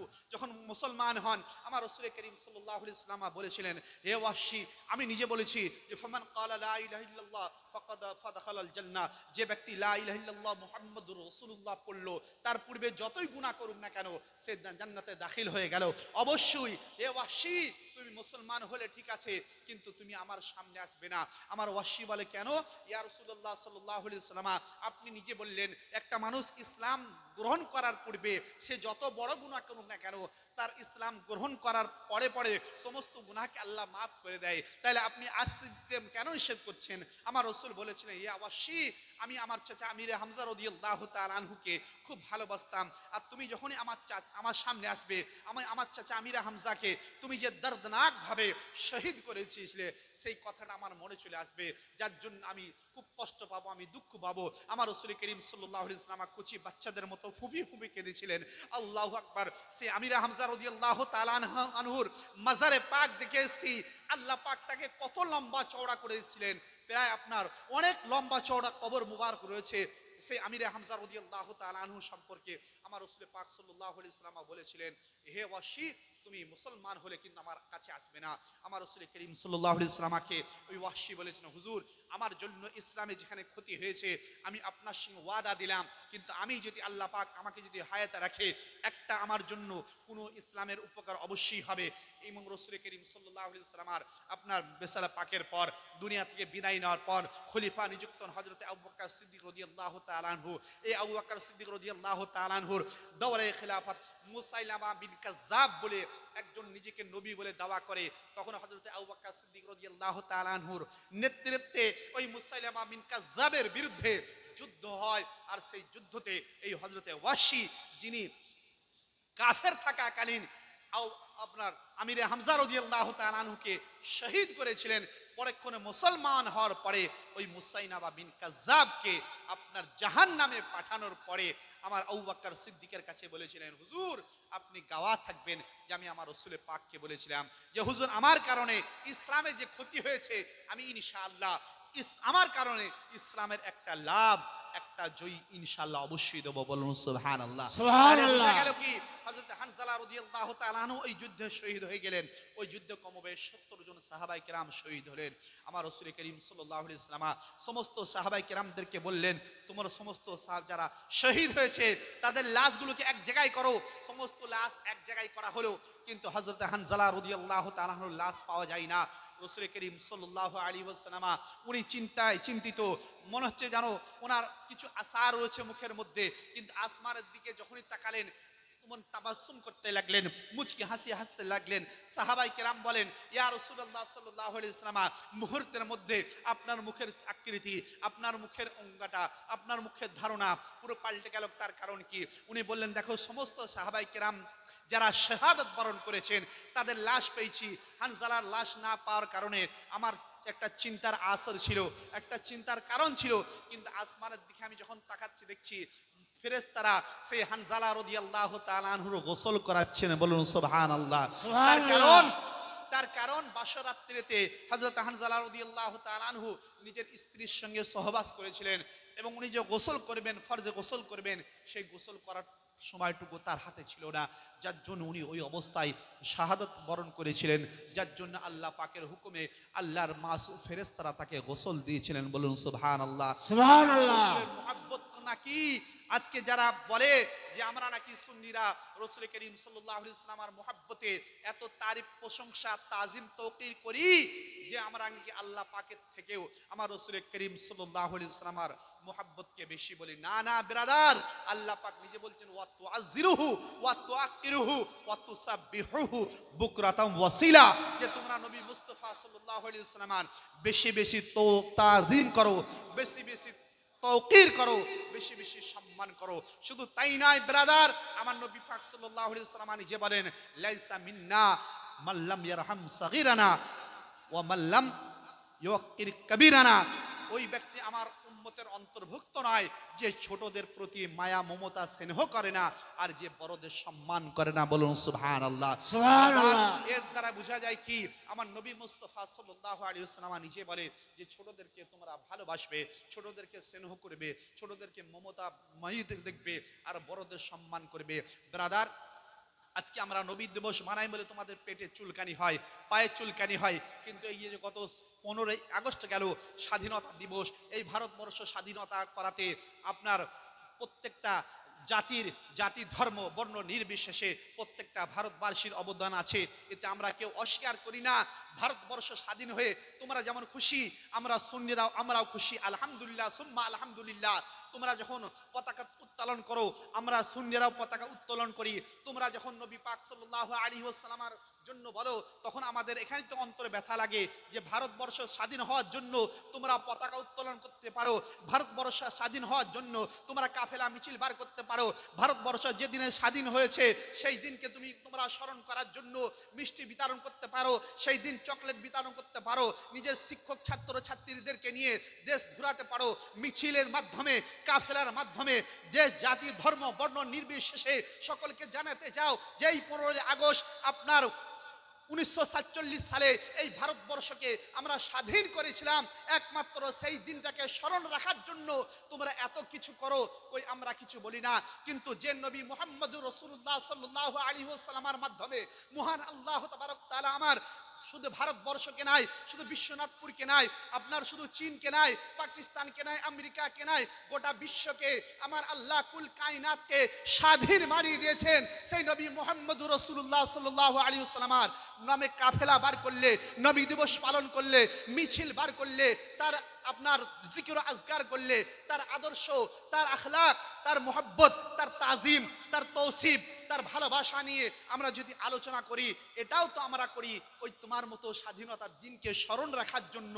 আমরা এটাও তো করি যে আমার উম্মতের জন্য, উম্মতের মধ্যে যাতে করে আমার নবী পাক সাল্লাল্লাহু আলাইহি ওয়াসাল্লামের মুহাব্বতটা বাকি থাকে, যাতে করে আমার নবী পাক সাল্লাল্লাহু আলাইহি ওয়াসাল্লামের ভালোবাসা প্রত্যেকটা প্রত্যেকটা কচি কচি বাচ্চারা পর্যন্ত জানতে পারে, আমার প্রত্যেকটা মা জানতে পারে, প্রত্যেকটা আমার বোন জানতে পারে। তার কারণ আমার নবী আলাইহিস সালাতু ওয়াস তাসলিম মক্কাতুল মুকাররমা থেকে যখন মদিনাতুল মুনাওয়ারাতে এসেছিলেন, প্রত্যেকটা মা, প্রত্যেকটা বোন, প্রত্যেকটা বাবা, প্রত্যেকটা চাচা যা পড়েছিলেন তাআলা আল বদরু আলাইনা, কে কেন পড়েছিলেন? কেউ বলেছিলেন বালাগাল ওয়ালা বিকামালিহি কাশাফাদ দুজা বিজামালিহি, কেন পড়েছিল? এর মধ্যেও তো আমার নবী পাকের শান মান রয়েছে, এর মধ্যেও তো আমার নবী পাক সাল্লাল্লাহু আলাইহি ওয়াসাল্লামের মহব্বত রয়েছে। শুধু তাই নয়, হযরত হাসান বিন সাবিত রাদিয়াল্লাহু তাআলা আনহু আমার নবী পাক সাল্লাল্লাহু আলাইহি ওয়াসাল্লামের শায়ের ছিলেন, তিনিও তো আমার নবী পাক সাল্লাল্লাহু আলাইহি ওয়াসাল্লামের যুগে আমার নবী পাক সাল্লাল্লাহু আলাইহি ওয়াসাল্লাম যখন মাসনাদে বসতেন, আমার নবী পাক সাল্লাল্লাহু আলাইহি ওয়াসাল্লামের শান মান মর্যাদা মহব্বত ভালোবাসা সাহাবায়ে কেরামদেরকে শুনিয়েছেন। বলুন সুবহানাল্লাহ। সুবহানাল্লাহ। এর বেলায় বিদআত হয় না। আর আজকে আমার নবী পাকের জন্য আমরা যদি ইয়া রাসূলুল্লাহ নারা লাগাই, আমার নবী পাকের জন্য মুহাব্বতের চর্চা করি, আমার নবী পাকের ভালোবাসা প্রত্যেকটা মা বোন, প্রত্যেকটা জাতি ধর্ম বর্ণ নির্বিশেষে যদি জানাই, তাহলে তোমাদের কেন কষ্ট হয়? একটাই প্রশ্ন ব্রাদার, আজকে আমাদের মধ্যে অনেকে কষ্ট হতে পারে, কিন্তু আপনার আমেরিকা থেকে একটি বই লেখা হয়, যে বইয়ের নাম লেখা হয় দ্য 100, 100টা মনীষীর নাম লেখা হয়, যে বইটার লেখক কোনো মুসলমান নয়, যে বইটার লেখক কোনো সুন্নি সহিহ আকীদা নয়, যে বইটার লেখক কোনো আমার নবী পাক সাল্লাল্লাহু আলাইহি ওয়াসাল্লামের উম্মত নয়, যে বইটার লেখক হুজুর গওস পাক রাদিয়াল্লাহু তাআলা আনহুর কোনো মুরিদ নয়, যে বইটা লিখেছেন তিনি একটা হিন্দু ব্যক্তি, তিনি একটা মুসলিম ব্যক্তি, কিন্তু 100 জন মুনিশির নাম লিখেছে, কিন্তু তার মধ্যে কি জানেন, গর্বের সাথে আপনার সব থেকে যিনি সম্মানীয়, সব থেকে যিনি প্রিয়তম মহান আল্লাহ তাবারক তাআলার কাছে বান্দা, তার নামটা কার নাম লিখে জানে খুশির বিষয়, আপনার নবী আমার নবী জনাবে মুহাম্মদুর রাসূলুল্লাহর নাম লিখেছেন। বলুন সুবহানাল্লাহ। সুবহানাল্লাহ। এটা কি গর্বের বিষয় নাই? আজকে আপনি একটা মাস্টার, একটা গুরু, একটা অমুক, একটা তমক, তার জয়ন্তী, তার জন্মদিবস হ্যান ত্যান খুব পালন করো, এর বেলায় শিরক কুফর ফতোয়া আসে না। আমার নবী আলাইহিস সালাতু ওয়াস তাসলিমের জন্মদিনকে আমরা এই জন্য পালন করি, যাতে করে প্রত্যেকটা বাচ্চা পর্যন্ত আমার রসুল পাকের আদর্শই আদর্শিত হতে পারে। প্রত্যেকটা আমার মা আমার রসুল করিম সাল্লাল্লাহু আলাইহি ওয়াসাল্লাম আসার পরে মক্কার প্রত্যেকটা মায়েদের অবস্থা আগে কি ছিল, আর আমার রসুল পাকের আসার পরে কি অবস্থা ছিল? ব্রাদার, আমার রসুল করিম সাল্লাল্লাহু আলাইহি ওয়াসাল্লাম আসার আগে মক্কার কি অবস্থা ছিলেন আপনারা নিশ্চয়ই শুনেছেন, যে পুত্র সন্তান যখন জন্মগ্রহণ করত তাকে বুকে টেনে নেওয়া হতো, তার বাপ বুকে টেনে নিত, কিন্তু আপনার কন্যা সন্তান যখনই জন্মগ্রহণ করত, সেই বাবা একটা কুলহারি নিয়ে, সেই বাবা একটা কোদাল নিয়ে আপনার কবরস্থানে নিয়ে গিয়ে কবর খুঁড়তো, আপনারা সেই জীবিত অবস্থায় সেই বাচ্চাটাকে মাটি দিয়ে দিত, বাচ্চাটা হাও মাও করে আব্বা আব্বা করে কাঁদতে কাঁদতে আপনার মরে যেত। কিন্তু আমার রাসূল করিম সাল্লাল্লাহু আলাইহি ওয়াসাল্লাম আসার পূর্বে একটা পুরুষ যদি মারা যেত, সেই পুরুষের চিতায় আপনার ওই মহিলাকেও জ্বালিয়ে দেওয়া হতো। আমার মা বোনেদের যে আপনার শারীরিক অবস্থা যখন খারাপ হয়, মেন্স আসে, ওই অবস্থায় তাদেরকে কোথায় রাখা হতো জানেন? তাদেরকে মাঠে একদম গ্রামের বাইরে একটা ঝুপড়িতে বসিয়ে দেওয়া হতো। একটা মেয়ে যদি বিধবা হতো, তাকে আপনার দেশের মধ্যে, গ্রামের মধ্যে, অঞ্চলের মধ্যে বয়কট করে রাখতো, তাকে সব থেকে ছুত মনে করা হতো। ব্রাদার, আমার নবী মুস্তাফা সাল্লাল্লাহু আলাইহি ওয়াসাল্লাম যখন এলেন এই পৃথিবীর বুকে, আমার মায়েদের সম্মান দিলেন, আমার মেয়েদের সম্মান দিলেন, আমার নবী করিম সাল্লাল্লাহু আলাইহি ওয়াসাল্লাম শিক্ষার অগ্রগতি দিলেন। আমার নবী মুস্তাফা সাল্লাল্লাহু আলাইহি ওয়াসাল্লাম পুরুষদের জন্য যেখানে শিক্ষা গ্রহণ করতে বললেন, আমার মেয়েদের জন্য সেখানে শিক্ষা গ্রহণ করতে বললেন। আমার নবী আলাইহিস সালাম বলে দিলেন, তলাবুল ইলমি ফরিদাতুন আলা কুল্লি মুসলিম ওয়া মুসলিমা, ইলমে দ্বীন অর্জন করা প্রত্যেকটা মুসলমান নর ও নারীর জন্য ফরজ। বলুন সুবহানাল্লাহ। সুবহানাল্লাহ। তাহলে এর দ্বারা বোঝা গেল কি, আমার নবী করিম আলাইহিস সালাতু ওয়াস তাসলিম আসার পরে আমার মায়েদের সম্মান কে দিয়েছেন? সবচেয়ে বেশি আমার নবী পাক সাল্লাল্লাহু আলাইহি ওয়াসাল্লাম দিয়েছেন। হে মেয়েরা, তোমাদের তো তোমার বাবারা জীবিত অবস্থায় দাফন করে দিত, কিন্তু এই নবী আলাইহিস সালাতু ওয়াস তাসলিম আসার পরে তোমাদের বাঁচিয়েছেন, তোমাদের সম্মানকে বাঁচিয়ে দেন, তোমাদের মানকে বাঁচিয়ে দেন, তোমাদের গরিমা বাঁচিয়ে দেন। শুধু তাই নয়, আমার মায়েদের পদতলে আমাদের জান্নাতকেও বলেছেন। বলুন সুবহানাল্লাহ। সুবহানাল্লাহ। তাহলে এগুলো যদি আমরা না বলি, আমাদের পরের জন্মের যে সমস্ত সন্তান, আমাদের পরের জন্মে যে সমস্ত বাচ্চা কাচ্চারা, তারা শুনবে তো কোথায় শুনবে, তারা পাবে তো কোথায় পাবে? আমার নবী পাক এতিমদের মাথায় হাত বোলাতেন। আমার নবী পাক সাল্লাল্লাহু আলাইহি ওয়াসাল্লাম বড়দের সম্মান করতেন। শুধু তাই নয়, রাসূল করিম সাল্লাল্লাহু আলাইহি ওয়াসাল্লাম সাহাবায়ে কেরামদেরকে নিয়ে আমার বসে আছেন। আমার নবী করিম সাল্লাল্লাহু আলাইহি ওয়াসাল্লামের কাছে একটা বৃদ্ধা মহিলা ঠক ঠক ঠক করতে করতে আসছেন। রাসূল করিম সাল্লাল্লাহু আলাইহি ওয়াসাল্লাম সসম্মানে উঠে গেলেন। উঠে যাওয়ার পরে সেই মহিলাকে নিজে যেখানে বসেছিলেন সেখানে বসালেন। বসানোর পরে মিষ্টি বচনে দু চারটে কথা বললেন। কথা বলার পরে তাকে বিদায় করে দিলেন। সাহাবায়ে কেরাম পরক্ষণে জিজ্ঞাসা করছেন, ইয়া রাসূলুল্লাহ সাল্লাল্লাহু আলাইহি ওয়াসাল্লাম, আপনার সম্মানের জন্য, আপনার ভালোবাসার জন্য, আপনার তাজিমের জন্য আমরা পাগল পাড়া, কিন্তু আপনি ইনি কে যে যার সম্মানের জন্য, আপনার যার তাজিমের জন্য, যার মুহাব্বত ভালোবাসার জন্য আমাদের নবীও পাগল পাড়া? বলুন সুবহানাল্লাহ। আমার রাসূল করিম সাল্লাল্লাহু আলাইহি ওয়াসাল্লাম বলেন, আমার গর্ভধারিণী মা আমিনা রাদিয়াল্লাহু তাআলা আনহাকে আমি পাইনি, এখন পাইনি, যার জন্য আমার দুধ মাতা হালিমা, হযরত হালিমাতু সাদিয়া রাদিয়াল্লাহু তাআলা আনহা, তিনি তো আমার দুধ মাতা হলেও তিনি তো আমার মা। যার জন্য আমি দুনিয়াবাসীদেরকে বলতে চাই, দেখো আমার মাকে আমি যদি দুধ মাকে যদি এত সম্মান করি, তাহলে তোমাদের মাকে কত সম্মান করতে হবে, তোমাদের বাবাকে কত সম্মান করতে হবে। আমার রাসূল করিম সাল্লাল্লাহু আলাইহি ওয়াসাল্লাম বলে দিলেন, উহুমা জান্নাতুকা ওয়া নারুকা, তোমাদের জন্য তোমার মাতা পিতা জান্নাত, তোমাদের জন্য তোমাদের মাতা পিতা জাহান্নাম। সাহাবায়ে কেরাম বললেন, ইয়া রাসূলুল্লাহ সাল্লাল্লাহু আলাইহি ওয়াসাল্লাম, মাতা পিতা তারা জান্নাত হতে পারে, মাতা পিতা তারা জাহান্নাম হতে পারে কিভাবে? রাসূল করিম সাল্লাল্লাহু আলাইহি ওয়াসাল্লাম বললেন, দেখো তোমাদের মাতা পিতাকে যদি তোমরা খিদমতের মাধ্যমে, সম্মানের মাধ্যমে, ভক্তির মাধ্যমে, ভালোবাসার মাধ্যমে তাদের মন যদি জয় করতে পারো, তারা যদি রাজি হয়ে যায়, আমি নবী মুস্তাফা রাজি হয়ে যাব। আর আমি নবী মুস্তাফা যখন রাজি হয়ে যাব, খুদ আল্লাহ পাক রাজি হয়ে যাবে। আর আল্লাহ পাক যখন রাজি হয়ে যাবে, তোমাদের জন্য জান্নাত ওয়াজিব হয়ে যাবে। বলুন সুবহানাল্লাহ। তোমরা যদি সেই মাতা পিতাকে পেয়ে তাদের যদি অবহেলা করো, তাদের যদি অবগ্রাহ্য করো, তাদের যদি ঠিকমতো চিকিৎসা না দাও, তাদের মধ্যে ঠিকমতো খাওয়া দাওয়া না দাও, তাদের চোখ দিয়ে যদি ঝরঝর করে পানি ঝরে, তারা যদি দুঃখিনী হয়, আমি নবী মুস্তাফাও দুঃখিনী হব। তারা যদি অসন্তুষ্ট হয়, আমি নবী মুস্তাফার অসন্তুষ্ট হব। আর আমি নবী মুস্তাফা যদি নারাজ হয়ে যাই, খুদ আল্লাহ তাআলা নারাজ হয়ে যাবে। আর আল্লাহ পাক যখন নারাজ হয়ে যাবে, জান্নাত নাই, যখন তোমাদের জন্য জাহান্নাম ওয়াজিব হয়ে যাবে। ব্রাদার, এই জন্য আমার নবী পাক সাল্লাল্লাহু আলাইহি ওয়াসাল্লাম শোনালেন, উহুমা জান্নাতুকা ওয়া নারুকা, তোমার মাতা পিতা তোমাদের জন্য জান্নাত, তোমার মাতা পিতা তোমাদের জন্য জাহান্নাম। তোমরা কোনটা চাইছো সেটা তোমরা ফয়সালা করে নাও। ব্রাদার, এই সমস্ত জিনিসগুলো আমরা পেতাম তো পেতাম কোথায়? আমার নবী পাক যদি না আসতেন, তাহলে আমাদের এগুলো যদি আলোচনা আমরা না করি যে মায়ের সম্মান কেমন দেবো, বাবার সম্মান কেমন দেবো। ব্রাদার, হযরত আবু হুরায়রা রাদিয়াল্লাহু তাআলা আনহু থেকে একটি হাদিস, উনি বলেন যে আমি রাসূল করিম সাল্লাল্লাহু আলাইহি ওয়াসাল্লামের কাছে যেতাম, আমার মা মেনে নিতে পারত না। তার কারণ আমার মা কেন মানতো না? আমার মা ছিল অমুসলিম, আমার মা ছিল কাফেরা। আমার রাসূলের পাকের কাছে আমি যখন যেতাম, সেখান থেকে আসতাম, আমার মা আমাকে গালি দিত, আমি কিছু মনে করতাম না। আমার মা আমার আল্লাহকে গালি দিত, আমার মা আমার বাবা আমার নবীকে গালি দিত। কিন্তু ইয়া রাসূলুল্লাহ সাল্লাল্লাহু আলাইহি ওয়াসাল্লাম, আমি গালি শুনতে শুনতে আমি তো অধৈর্য হয়ে গেলাম। হুজুর, আমি আল্লাহ পাকের কাছে দোয়া করেছি, আল্লাহ পাক হয়তো আমার দোয়া কবুল করছে না, কিন্তু প্যারে মুস্তাফা হুজুর, আপনি আমার জন্য, আমার মায়ের জন্য আল্লাহ পাকের কাছে দোয়া করুন, আমার মা যাতে করে আপনার মুসলমান হতে পারে। তার কারণ যে মায়ের গর্ভে আমি 10 মাস 10 দিন ছিলাম, আবু হুরায়রা, সেই আবু হুরায়রা কাল ময়দানে মাহশরে যখন জান্নাতে যাবে, আর আমার মা কাফেরা হওয়ার কারণে যদি জাহান্নামে চলে যায়, আমি সহ্য করব তো কিভাবে করব, আমি ধৈর্য ধরবো তো কিভাবে ধরবো? তো হুজুর, আপনি আমার মায়ের জন্য দোয়া করুন, যাতে করে আমার মা আপনার কলমা পড়ে মুসলমান হয়ে যায়। বলুন সুবহানাল্লাহ। আমার রাসূল করিম সাল্লাল্লাহু আলাইহি ওয়াসাল্লাম, আবু হুরায়রা বলেন, আমার রাসূল যখন দোয়া করতে লাগলেন, আমি সঙ্গে সঙ্গে আমার বাড়ির দিকে ছুটতে লাগলাম। কেন? যে না দেখি আমার রাসূলের দোয়া আগে আল্লাহ পাকের দরবারে পৌঁছায় না, আমি আবু হুরায়রা আমার মায়ের কাছে আমি পৌঁছাই। আল্লাহু আকবার। আমি দেখি আমার মা কিভাবে কলমা পড়ে মুসলমান হয়, সেই কারণে আমি দ্রুত গতিতে ছুটতে লাগলাম।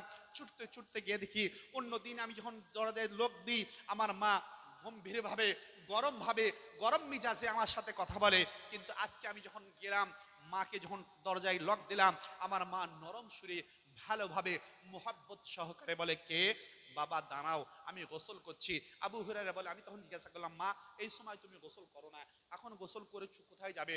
বলে, দাঁড়াও বাবা, আমি গোসল করে কাপড় পরিধান করিনি। উনি কাপড় পরিধান করছেন। কাপড় পরিধান করার পরে অজু করলেন। অজু করার পরে আপনার তখন এক হাতে দরজা খুলছেন, অপর দিক দিয়ে জবান দিয়ে বলছেন আশহাদু আল্লা ইলাহা ইল্লাল্লাহু ওয়া আশহাদু আন্না মুহাম্মাদান আবদুহু ওয়া রাসূলুহু। আমি আবু হুরায়রার মা সাক্ষ্য দিচ্ছি যে আল্লাহ ছাড়া কোনো মাবুদ নেই। আমি আরো সাক্ষ্য দিচ্ছি যে মুহাম্মদ আরবি সাল্লাল্লাহু আলাইহি ওয়াসাল্লাম সেই আল্লাহর বান্দা ও প্রিয়তম রাসূল। বলুন সুবহানাল্লাহ। বুঝা গেল কি যে আবু হুরায়রার মা আজকে আমার রাসূল পাকের দুয়ার কারণে তিনি মুসলমান হয়ে গেলেন, তিনি বা ঈমান হয়ে গেলেন, তিনি মুমিন হয়ে গেলেন। তিনি সঙ্গে সঙ্গে আমার রাসূল পাকের কাছে ফের দ্রুত গতিতে ছুটে গেলেন, আর চোখ দিয়ে ঝরঝর করে পানি ঝরছে আবু হুরায়রার। এটা হচ্ছে খুশির কান্না। একটা মানুষ কাঁদে দুঃসময়, দুটো কারণে কাঁদে। একটা মানুষ আপনার দুঃখের সময়, দুঃখের কান্না যখন কাঁদে, দুঃখের কারণে কাঁদে, তখন চোখ দিয়ে পানি ঝরে। আর একটা মানুষ যখন অতিমাত্রায় খুশি হয়ে যায়, অতিমাত্রায় আনন্দ মানায়, তখন সে কাঁদে। কেন কাঁদে জানেন? তার উদ্দেশ্য হচ্ছে অতিরিক্ত যখন খুশি হয়ে যায়, সে না কাঁদলেও তার চোখ দিয়ে ঝরঝর করে পানি ঝরে। আবু হুরায়রা কালকে কাঁদতো, দুঃখের কান্না কাঁদতো, কিন্তু আজকে যে কাঁদছে এটা দুঃখের কান্না নাই, এটা আনন্দর কান্না, এটা খুশির কান্না যে তার মা আজকে মুসলমান হয়ে গেছেন। বলুন সুবহানাল্লাহ। সুবহানাল্লাহ। পাকের কাছে ছুটে ছুটে যায় কেন? যাতে করে আমার রাসূল করিম সাল্লাল্লাহু আলাইহি ওয়াসাল্লাম দ্বিতীয়বার আমার আল্লাহর কাছে দোয়া করে, আমার আল্লাহর কাছে এই জন্য যে দোয়া করে সমস্ত মুসলমানের কাছে আবু হুরায়রা এবং আবু হুরায়রা রাদিয়াল্লাহু তাআলা আনহুর মা যেন সমস্ত মুসলমানদের কাছে মুহাব্বতের একটা পাত্র পাত্রী হয়ে যায়। বলুন সুবহানাল্লাহ। আমার রাসূল পাকের কাছে আবু হুরায়রা বললেন, ইয়া রাসূলুল্লাহ সাল্লাল্লাহু আলাইহি ওয়াসাল্লাম, আপনি আমার জন্য, আমার মায়ের জন্য আল্লাহ পাকের কাছে খাস করে দোয়া করে দিন, যাতে করে আমাদের মুহাব্বত প্রত্যেকটা মুমিনের অন্তরে গেঁথে যায়, আর প্রত্যেকটা মুমিনের মুহাব্বত আমাদের অন্তরে গেঁথে যায়। বলুন সুবহানাল্লাহ। আমার নবী পাকের মুহাব্বতের কারণে, আমার নবী পাকের দোয়ার কারণে, আপনি হাদিস খুলে দেখুন, মাওলানা সাহেবও বসে আছেন, যত হাদিসের রাবি সব থেকে রেওয়ায়াতকারী বেশি সাহাবী হচ্ছেন হযরত আবু হুরায়রা রাদিয়াল্লাহু তাআলা আনহু। বলুন সুবহানাল্লাহ। তার কারণে আপনাদেরকে বলে দিন, আবু হুরায়রা রাদিয়াল্লাহু তাআলা আনহু আমার রাসূল পাকের দরবারে বলেন, ইয়া রাসূলুল্লাহ সাল্লাল্লাহু আলাইহি ওয়াসাল্লাম, আপনার দরবারে আমি হাদিস শুনি, কিন্তু হুজুর আমার মনে থাকে না, কি করব?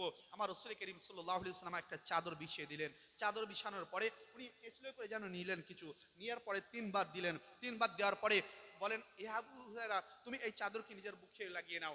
আল্লাহু আকবার কবীরানা। আবু হুরায়রা রাদিয়াল্লাহু তাআলা আনহু বলেন, আমার রাসূল পাক এই আমলটা যেদিন করলেন, তারপর আমি নিজের বুকে বুলিয়ে নিলাম। বুকে বুলিয়ে নেওয়ার কারণে তারপর থেকে আমি আর একটা কথাও ভুলি না। বলুন সুবহানাল্লাহ। যেমন আমি শুনি তেমন হুবাহু আমি আবু হুরায়রার মনে থাকে। তার মানে বোঝা গেল কি, আমার রাসূল করিম সাল্লাল্লাহু আলাইহি ওয়াসাল্লাম যারা কিছু দিলেন। আবু হুরায়রা রাদিয়াল্লাহু তাআলা আনহু বলেন, আমার থেকে সবথেকে হাদিস বেশি বর্ণনার কারণ হচ্ছে দুটো। প্রধান কারণ হলো এই, আর দ্বিতীয় কারণ হলো কি, যে অন্যান্য সাহাবাই কেরামদের মতো আমি বেশিক্ষণ ও রাসূল পাকের থেকে দূরে থাকতাম না। যতটা সময় শুধু আজকে আমি কি খাবো আজকে, সেই ততটাই আমি ইনকাম করতাম, ততটাই সঞ্চয় করতাম, ততটাই কাজ করতাম। বাকি সময়টুকু আমার নবী মুস্তাফার কাছে কাটাতাম। যার জন্য সবথেকে হাদিস বর্ণনাকারী সাহাবীদের মধ্যে আবু হুরায়রা রাদিয়াল্লাহু তাআলা আনহু নাম একের মধ্যে পড়ে। বলুন সুবহানাল্লাহ। সুবহানাল্লাহ। তাহলে বোঝা গেল কি, বুঝে গেল এই যে নবী মুস্তাফা সাল্লাল্লাহু আলাইহি ওয়াসাল্লামের আদর্শ, তার আখলাক, তার চরিত্র, তার ব্যবহার, তার হাদিস, তার সমস্ত সবকিছু আমরা যদি আলোচনা না করি, তো এগুলো মানুষ পাবে তো পাবে কোথায়? পাবে তো পাবে কোথায়? তাহলে এগুলো আমাদের করতে হবে না, হবে না? আমাদের নিশ্চিত করতে হবে। আমরা মিলাদে করি কি, নবী করিম সাল্লাল্লাহু আলাইহি ওয়াসাল্লামের শানে নাত পড়া হয়, কোরআন তেলাওয়াত করা হয়। আপনার রাসূল পাকের আদর্শ, সাহাবাই কেরামদের আদর্শ, আমার নবী পাকের মোহাব্বত সাহাবাই কেরামরা কিভাবে করেছেন, আমাদের জীবন আমরা কিভাবে কাটাবো, মায়েদের সম্মান কিভাবে করব, বাবার সম্মান কিভাবে করব, ছোট ভাইয়ের আপনার ব্যবহার কিভাবে করব, পাড়া প্রতিবেশীদের সঙ্গে কিভাবে সম্পর্ক রাখবো, এ টু জেড আমার নবী মুস্তাফা সাল্লাল্লাহু আলাইহি ওয়াসাল্লাম বলে দিয়েছেন। বলুন সুবহানাল্লাহ। আমার নবী পাক বলেন, আল মুসলিমু মান সালিমাল মুসলিমুনা মিন লিসানিহি ওয়া ইয়াদিহি, যে প্রত্যেকটা মুসলমান এক অপরের সঙ্গে এমন ভাবে থাকো যে প্রত্যেকটা মুসলমান যেন একটা মুসলমানের জবান দ্বারা এবং মুসলমানের হাত দ্বারা নিরাপদ থাকে, মাহফুজ থাকে। বলুন সুবহানাল্লাহ। সুবহানাল্লাহ। বোঝা গেল কি, আমাদের জবান দ্বারা, আমাদের হাত দ্বারা আমরা কোনোদিন কোনো মুসলমানকে যেন কষ্ট না দিই। বলুন সুবহানাল্লাহ। সুবহানাল্লাহ। তাহলে এগুলো আমরা পাবো তো পাবো কোথায়, শুনবো তো শুনবো কোথায়? তাহলে এগুলো ভালো জিনিস না। সেই জন্য যখন যে জিনিসটা করতে কম বলবে, তখন সেই জিনিসটা আমাদেরকে বেশি বেশি করতে হবে। বলুন সুবহানাল্লাহ। সুবহানাল্লাহ। আমরা কাউকে খারাপ বলবো না, কিন্তু যিনি প্রকৃতপক্ষে হকদার তাকেও কিন্তু আমরা ঠকাবো না। বলুন সুবহানাল্লাহ। সুবহানাল্লাহ। কোরআন বলছে ওয়ালি ইজ্জাতি ওয়ালিল্লাহি ওয়া রাসূলিহি ওয়ালিল মুমিনিন, সমস্ত ইজ্জত আল্লাহর জন্য, সমস্ত ইজ্জত রাসূলের জন্য, সমস্ত ইজ্জত হচ্ছে মুমিনদের জন্য। বলুন সুবহানাল্লাহ। সুবহানাল্লাহ। নবী মুস্তাফা সাল্লাল্লাহু আলাইহি ওয়াসাল্লাম তো ইজ্জত আছে তো বটেই, মুমিনদেরও ইজ্জত আছে। বলুন সুবহানাল্লাহ। সুবহানাল্লাহ।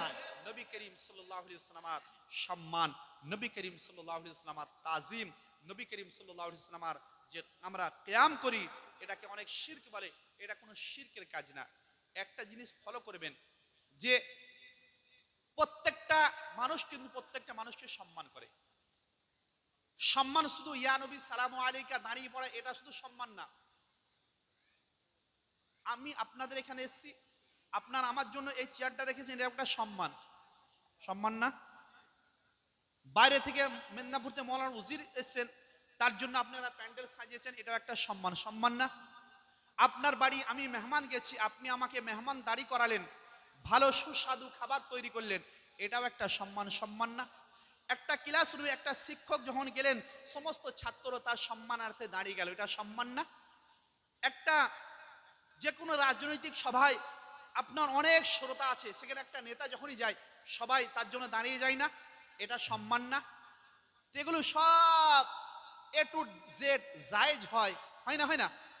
আর আমরা যখন আমার নবী পাকের শানে মুস্তাফা জানে রহমত পে লাখো সালাম বা কাবে কে বদরুজদা তুম পে করোড়ো দরুদ বা ইয়া নবী সালামু আলাইকা বলি, এটা শিরক কেন হবে? তুমি যে স্যারকে আমি খাটো করছি না, কেন সব স্যার মুসলমান হয় না? যে স্যার দাঁড়িয়ে দাঁড়িয়ে প্রসাব করে, তার জন্য তুমি দাঁড়িয়ে যাওয়াকে নিজেকে গর্ববোধ মনে করছো। যে নেতা মন্ত্রী দাঁড়িয়ে দাঁড়িয়ে প্রসাব করে, তার জন্য তুমি দাঁড়িয়ে যাও নিজেকে গর্ববোধ মনে করছো। আর যে নবী মুস্তাফা সাল্লাল্লাহু আলাইহি ওয়াসাল্লাম তোমার কবরে কাজে আসবে, তোমার মিজানে কাজে আসবে, তোমার পুলসিরাতে কাজে আসবে, তোমার হাসরে কাজে আসবে, তোমার কাউসারে কাজে আসবে, তোমার এ টু জেড সব জায়গায় কাজে আসবে। আর সেই নবী পাকের শানে যদি একটু মুস্তাফা জানে রহমত পে লাখো সালাম বা কাবে কে বদরুজদা তুম পে করোড়ো দরুদ বা ইয়া নবী সালামু আলাইকা বলি, সেটা শিরক হয়ে যাবে। এটা শত্রুতা বা দুশমনি ছাড়া অন্য কিছু নয় ব্রাদার। সেই জন্য আপনার কবরে আপনি যাবেন, আপনার কবরে যারা শিরকে ফতোয়া দেয় তারা যাবে না, আপনার কবরে কিন্তু আপনার নবী পাক সাল্লাল্লাহু আলাইহি ওয়াসাল্লাম আসবেন, আমার কবরে আমার নবী পাক সাল্লাল্লাহু আলাইহি ওয়াসাল্লাম আসবেন। তার কারণ কবরে আপনার মুনকার নাকির যখন আসবেন না, তিনটে প্রশ্ন করবেন, মা দিনুকা, মান রব্বুকা, আর তৃতীয় প্রশ্ন করা হবে মা কুনতা তাকুলু ফি হাযা রাজুল। নবী পাক সাল্লাল্লাহু আলাইহি ওয়াসাল্লামের দিকে ইশারা করে বলা হবে যে এই ব্যক্তিকে তুমি দুনিয়াতে থাকাকালীন কি বলতে, माजी इस्तेमरारी क्या कहते थे, अब क्या सोचते थे इनके बारे में, अपना तरह भाई बोलते थे या बशर बोलते थे या मरकर मिट्टी में बोलते थे, क्या बोलते थे? अब बोलो। আপনারা তো বলে মরে মিটের সঙ্গে মিশে গিয়ে শেষ হয়ে গেছে, কিন্তু তার সঙ্গেও তাকে তোমার সামনে হাজির করে প্রশ্ন করা হচ্ছে, এবার বলো কি বলবে? তো সেই জন্য ব্রাদার, যদি বলেন আল্লাহ পাকের সঙ্গে আপনার কানেকশন ভালো রাখবেন, তার নবী পাকের সঙ্গে কানেকশন ঠিক করুন। যদি জাহান্নাম থেকে বাঁচতে চান, তার নবী পাকের সঙ্গে কানেকশন ঠিক করুন। যদি জান্নাতে যেতে চান, নবী পাকের সঙ্গে কানেকশন ঠিক করুন। তার কারণ নবী পাক ছাড়া বাঁচার আমাদের কোনো রাস্তা নেই। আমরা রাত্রে বেলায় প্রত্যেকে আমরা বলছি, রাত্রে বেলায় যদি ঠান্ডা মাথায় বালিশে মাথা দিয়ে একটু চিন্তা করি, আল্লাহ পাক আমাদেরকে যে যে নিয়ামত দিয়েছেন, সেই নিয়ামতের বদলা যদি হিসাব নেন, আর আমরা যা কর্ম করছি তার যদি বদলা চুকিয়ে দেওয়া হয়, আমরা সত্যিকারে কি জান্নাতে যাব? বুঝতে পারছেন কি বলছি? আমাদেরকে আল্লাহ পাক যে নিয়ামত দান করেছেন, সেই নিয়ামত বাবদ যে আমাদের কর্ম করার দরকার, সেই কর্মের যদি আল্লাহ পাক হিসাব নেন, আমরা কি সত্যি জান্নাতে যাব? নবী পাকের শাফাত ছাড়া, নবী পাকের দয়া ছাড়া, নবী পাকের মুহাব্বত ছাড়া কেউ বলতে পারবো না হ্যাঁ। তাহলে আমার নবী পাক সাল্লাল্লাহু আলাইহি ওয়াসাল্লামের সঙ্গে যার যত সুসম্পর্ক, যার যত গভীর সম্পর্ক হবে, কাল কিয়ামতের দিনে সে তত বেশি বেশি আমার নবী পাকের কাছে হবে। আমার নবী পাক সাল্লাল্লাহু আলাইহি ওয়াসাল্লাম, আমার দরুদ সম্পর্কে একটা কথা বলছিলাম।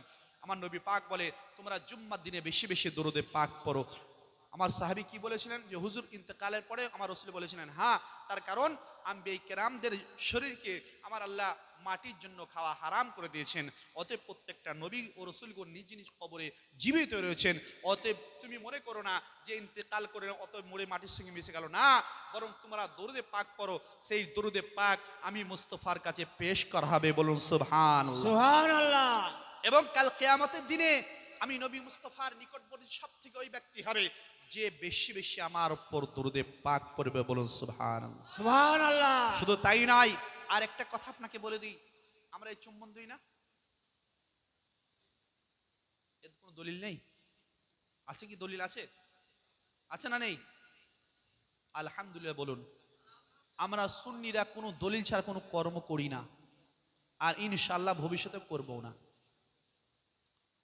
সিদ্দিক আকবর রাদিয়াল্লাহু তাআলা আনহু, হযরতে বেলাল হাবশী রাদিয়াল্লাহু তাআলা আনহু তাকবীর দিচ্ছেন, যখন পৌঁছেছেন আশহাদু আন্না মুহাম্মাদার রাসূলুল্লাহ, সিদ্দিক আকবর চুম্বন দিয়ে নিলেন, বললেন কুররাতু আইনি বিকা ইয়া রাসূলুল্লাহ আল্লাহুম্মা মাতিনি বিসামিউল বাসার। আমার রাসূল পাক খেয়াল করেছেন নামাজের শেষে আমার রাসূল পাক সাহাবায়ে কেরামদেরকে বলছেন তোমরা একটা জিনিস লক্ষ্য করেছো কি? বলে হুজুর, কেউ বলছে হ্যাঁ, কেউ বলছেন না। আমার হুজুর তখন বললেন হ্যাঁ, আজকে আবু বকর একটা কাজ করেছেন। সেটা কি? যখন আমার তাকবীরের মধ্যে আমার নাম নেওয়া হয়েছে, আবু বকর সিদ্দিক মুখে লাগিয়ে চোখে চুম্বন দিয়ে বুলিয়ে নিয়েছেন, বলুন সুবহানাল্লাহ।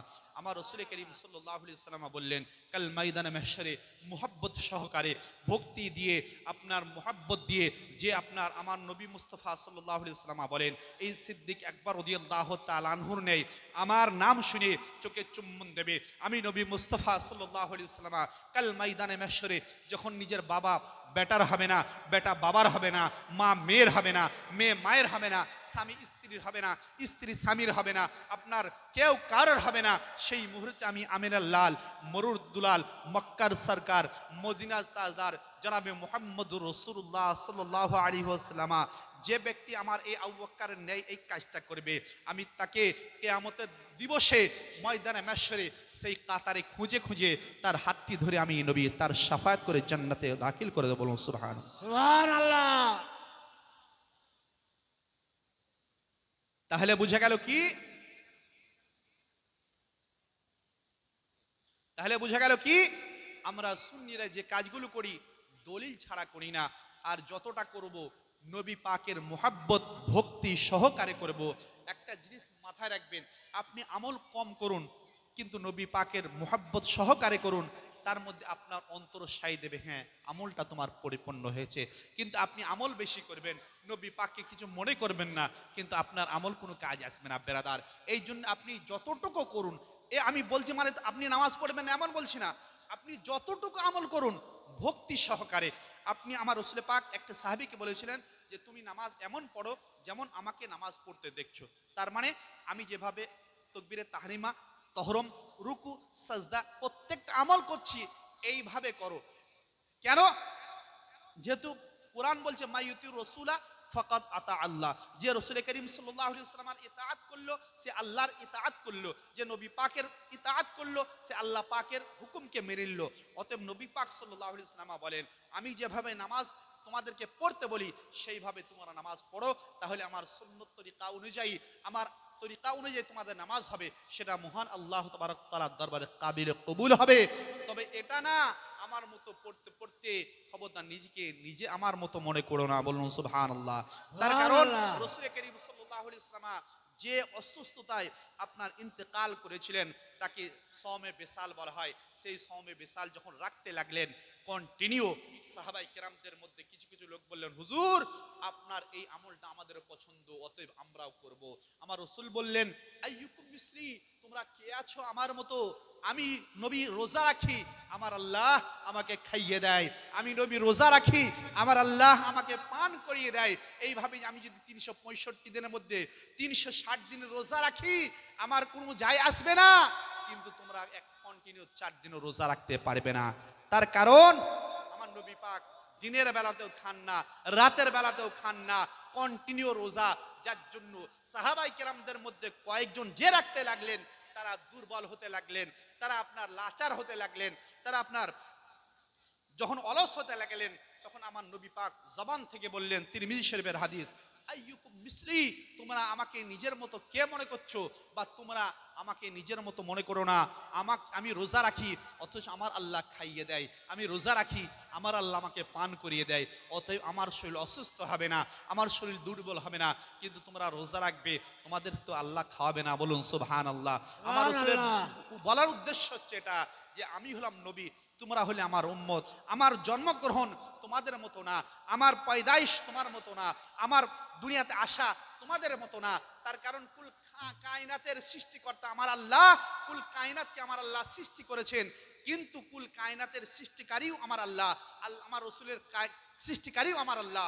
কুল কায়নাতকে আমার রসুল এমন সৃষ্টি করেছেন যেমন আমার আল্লাহ এমন সৃষ্টি করেছেন যেমন আমার আল্লাহ চেয়েছেন, কিন্তু আমার রসুলকে আমার আল্লাহ এমন সৃষ্টি করেছেন যেমন আমার রসুল চেয়েছেন। বলুন সুবহানাল্লাহ। সুবহানাল্লাহ। নবী পাক সাল্লাল্লাহু আলাইহি ওয়াসাল্লামকে কোনদিন নিজের মতো মনে করা যাবে না। তিনি তো হলেন সাইয়্যিদুল আম্বিয়া, তিনি তো হলেন সাইয়্যিদুল মুরসালিন, তিনি হলেন শাফিউল মুজলামিন, তিনি হলেন রাহমাতুল লিল আলামিন।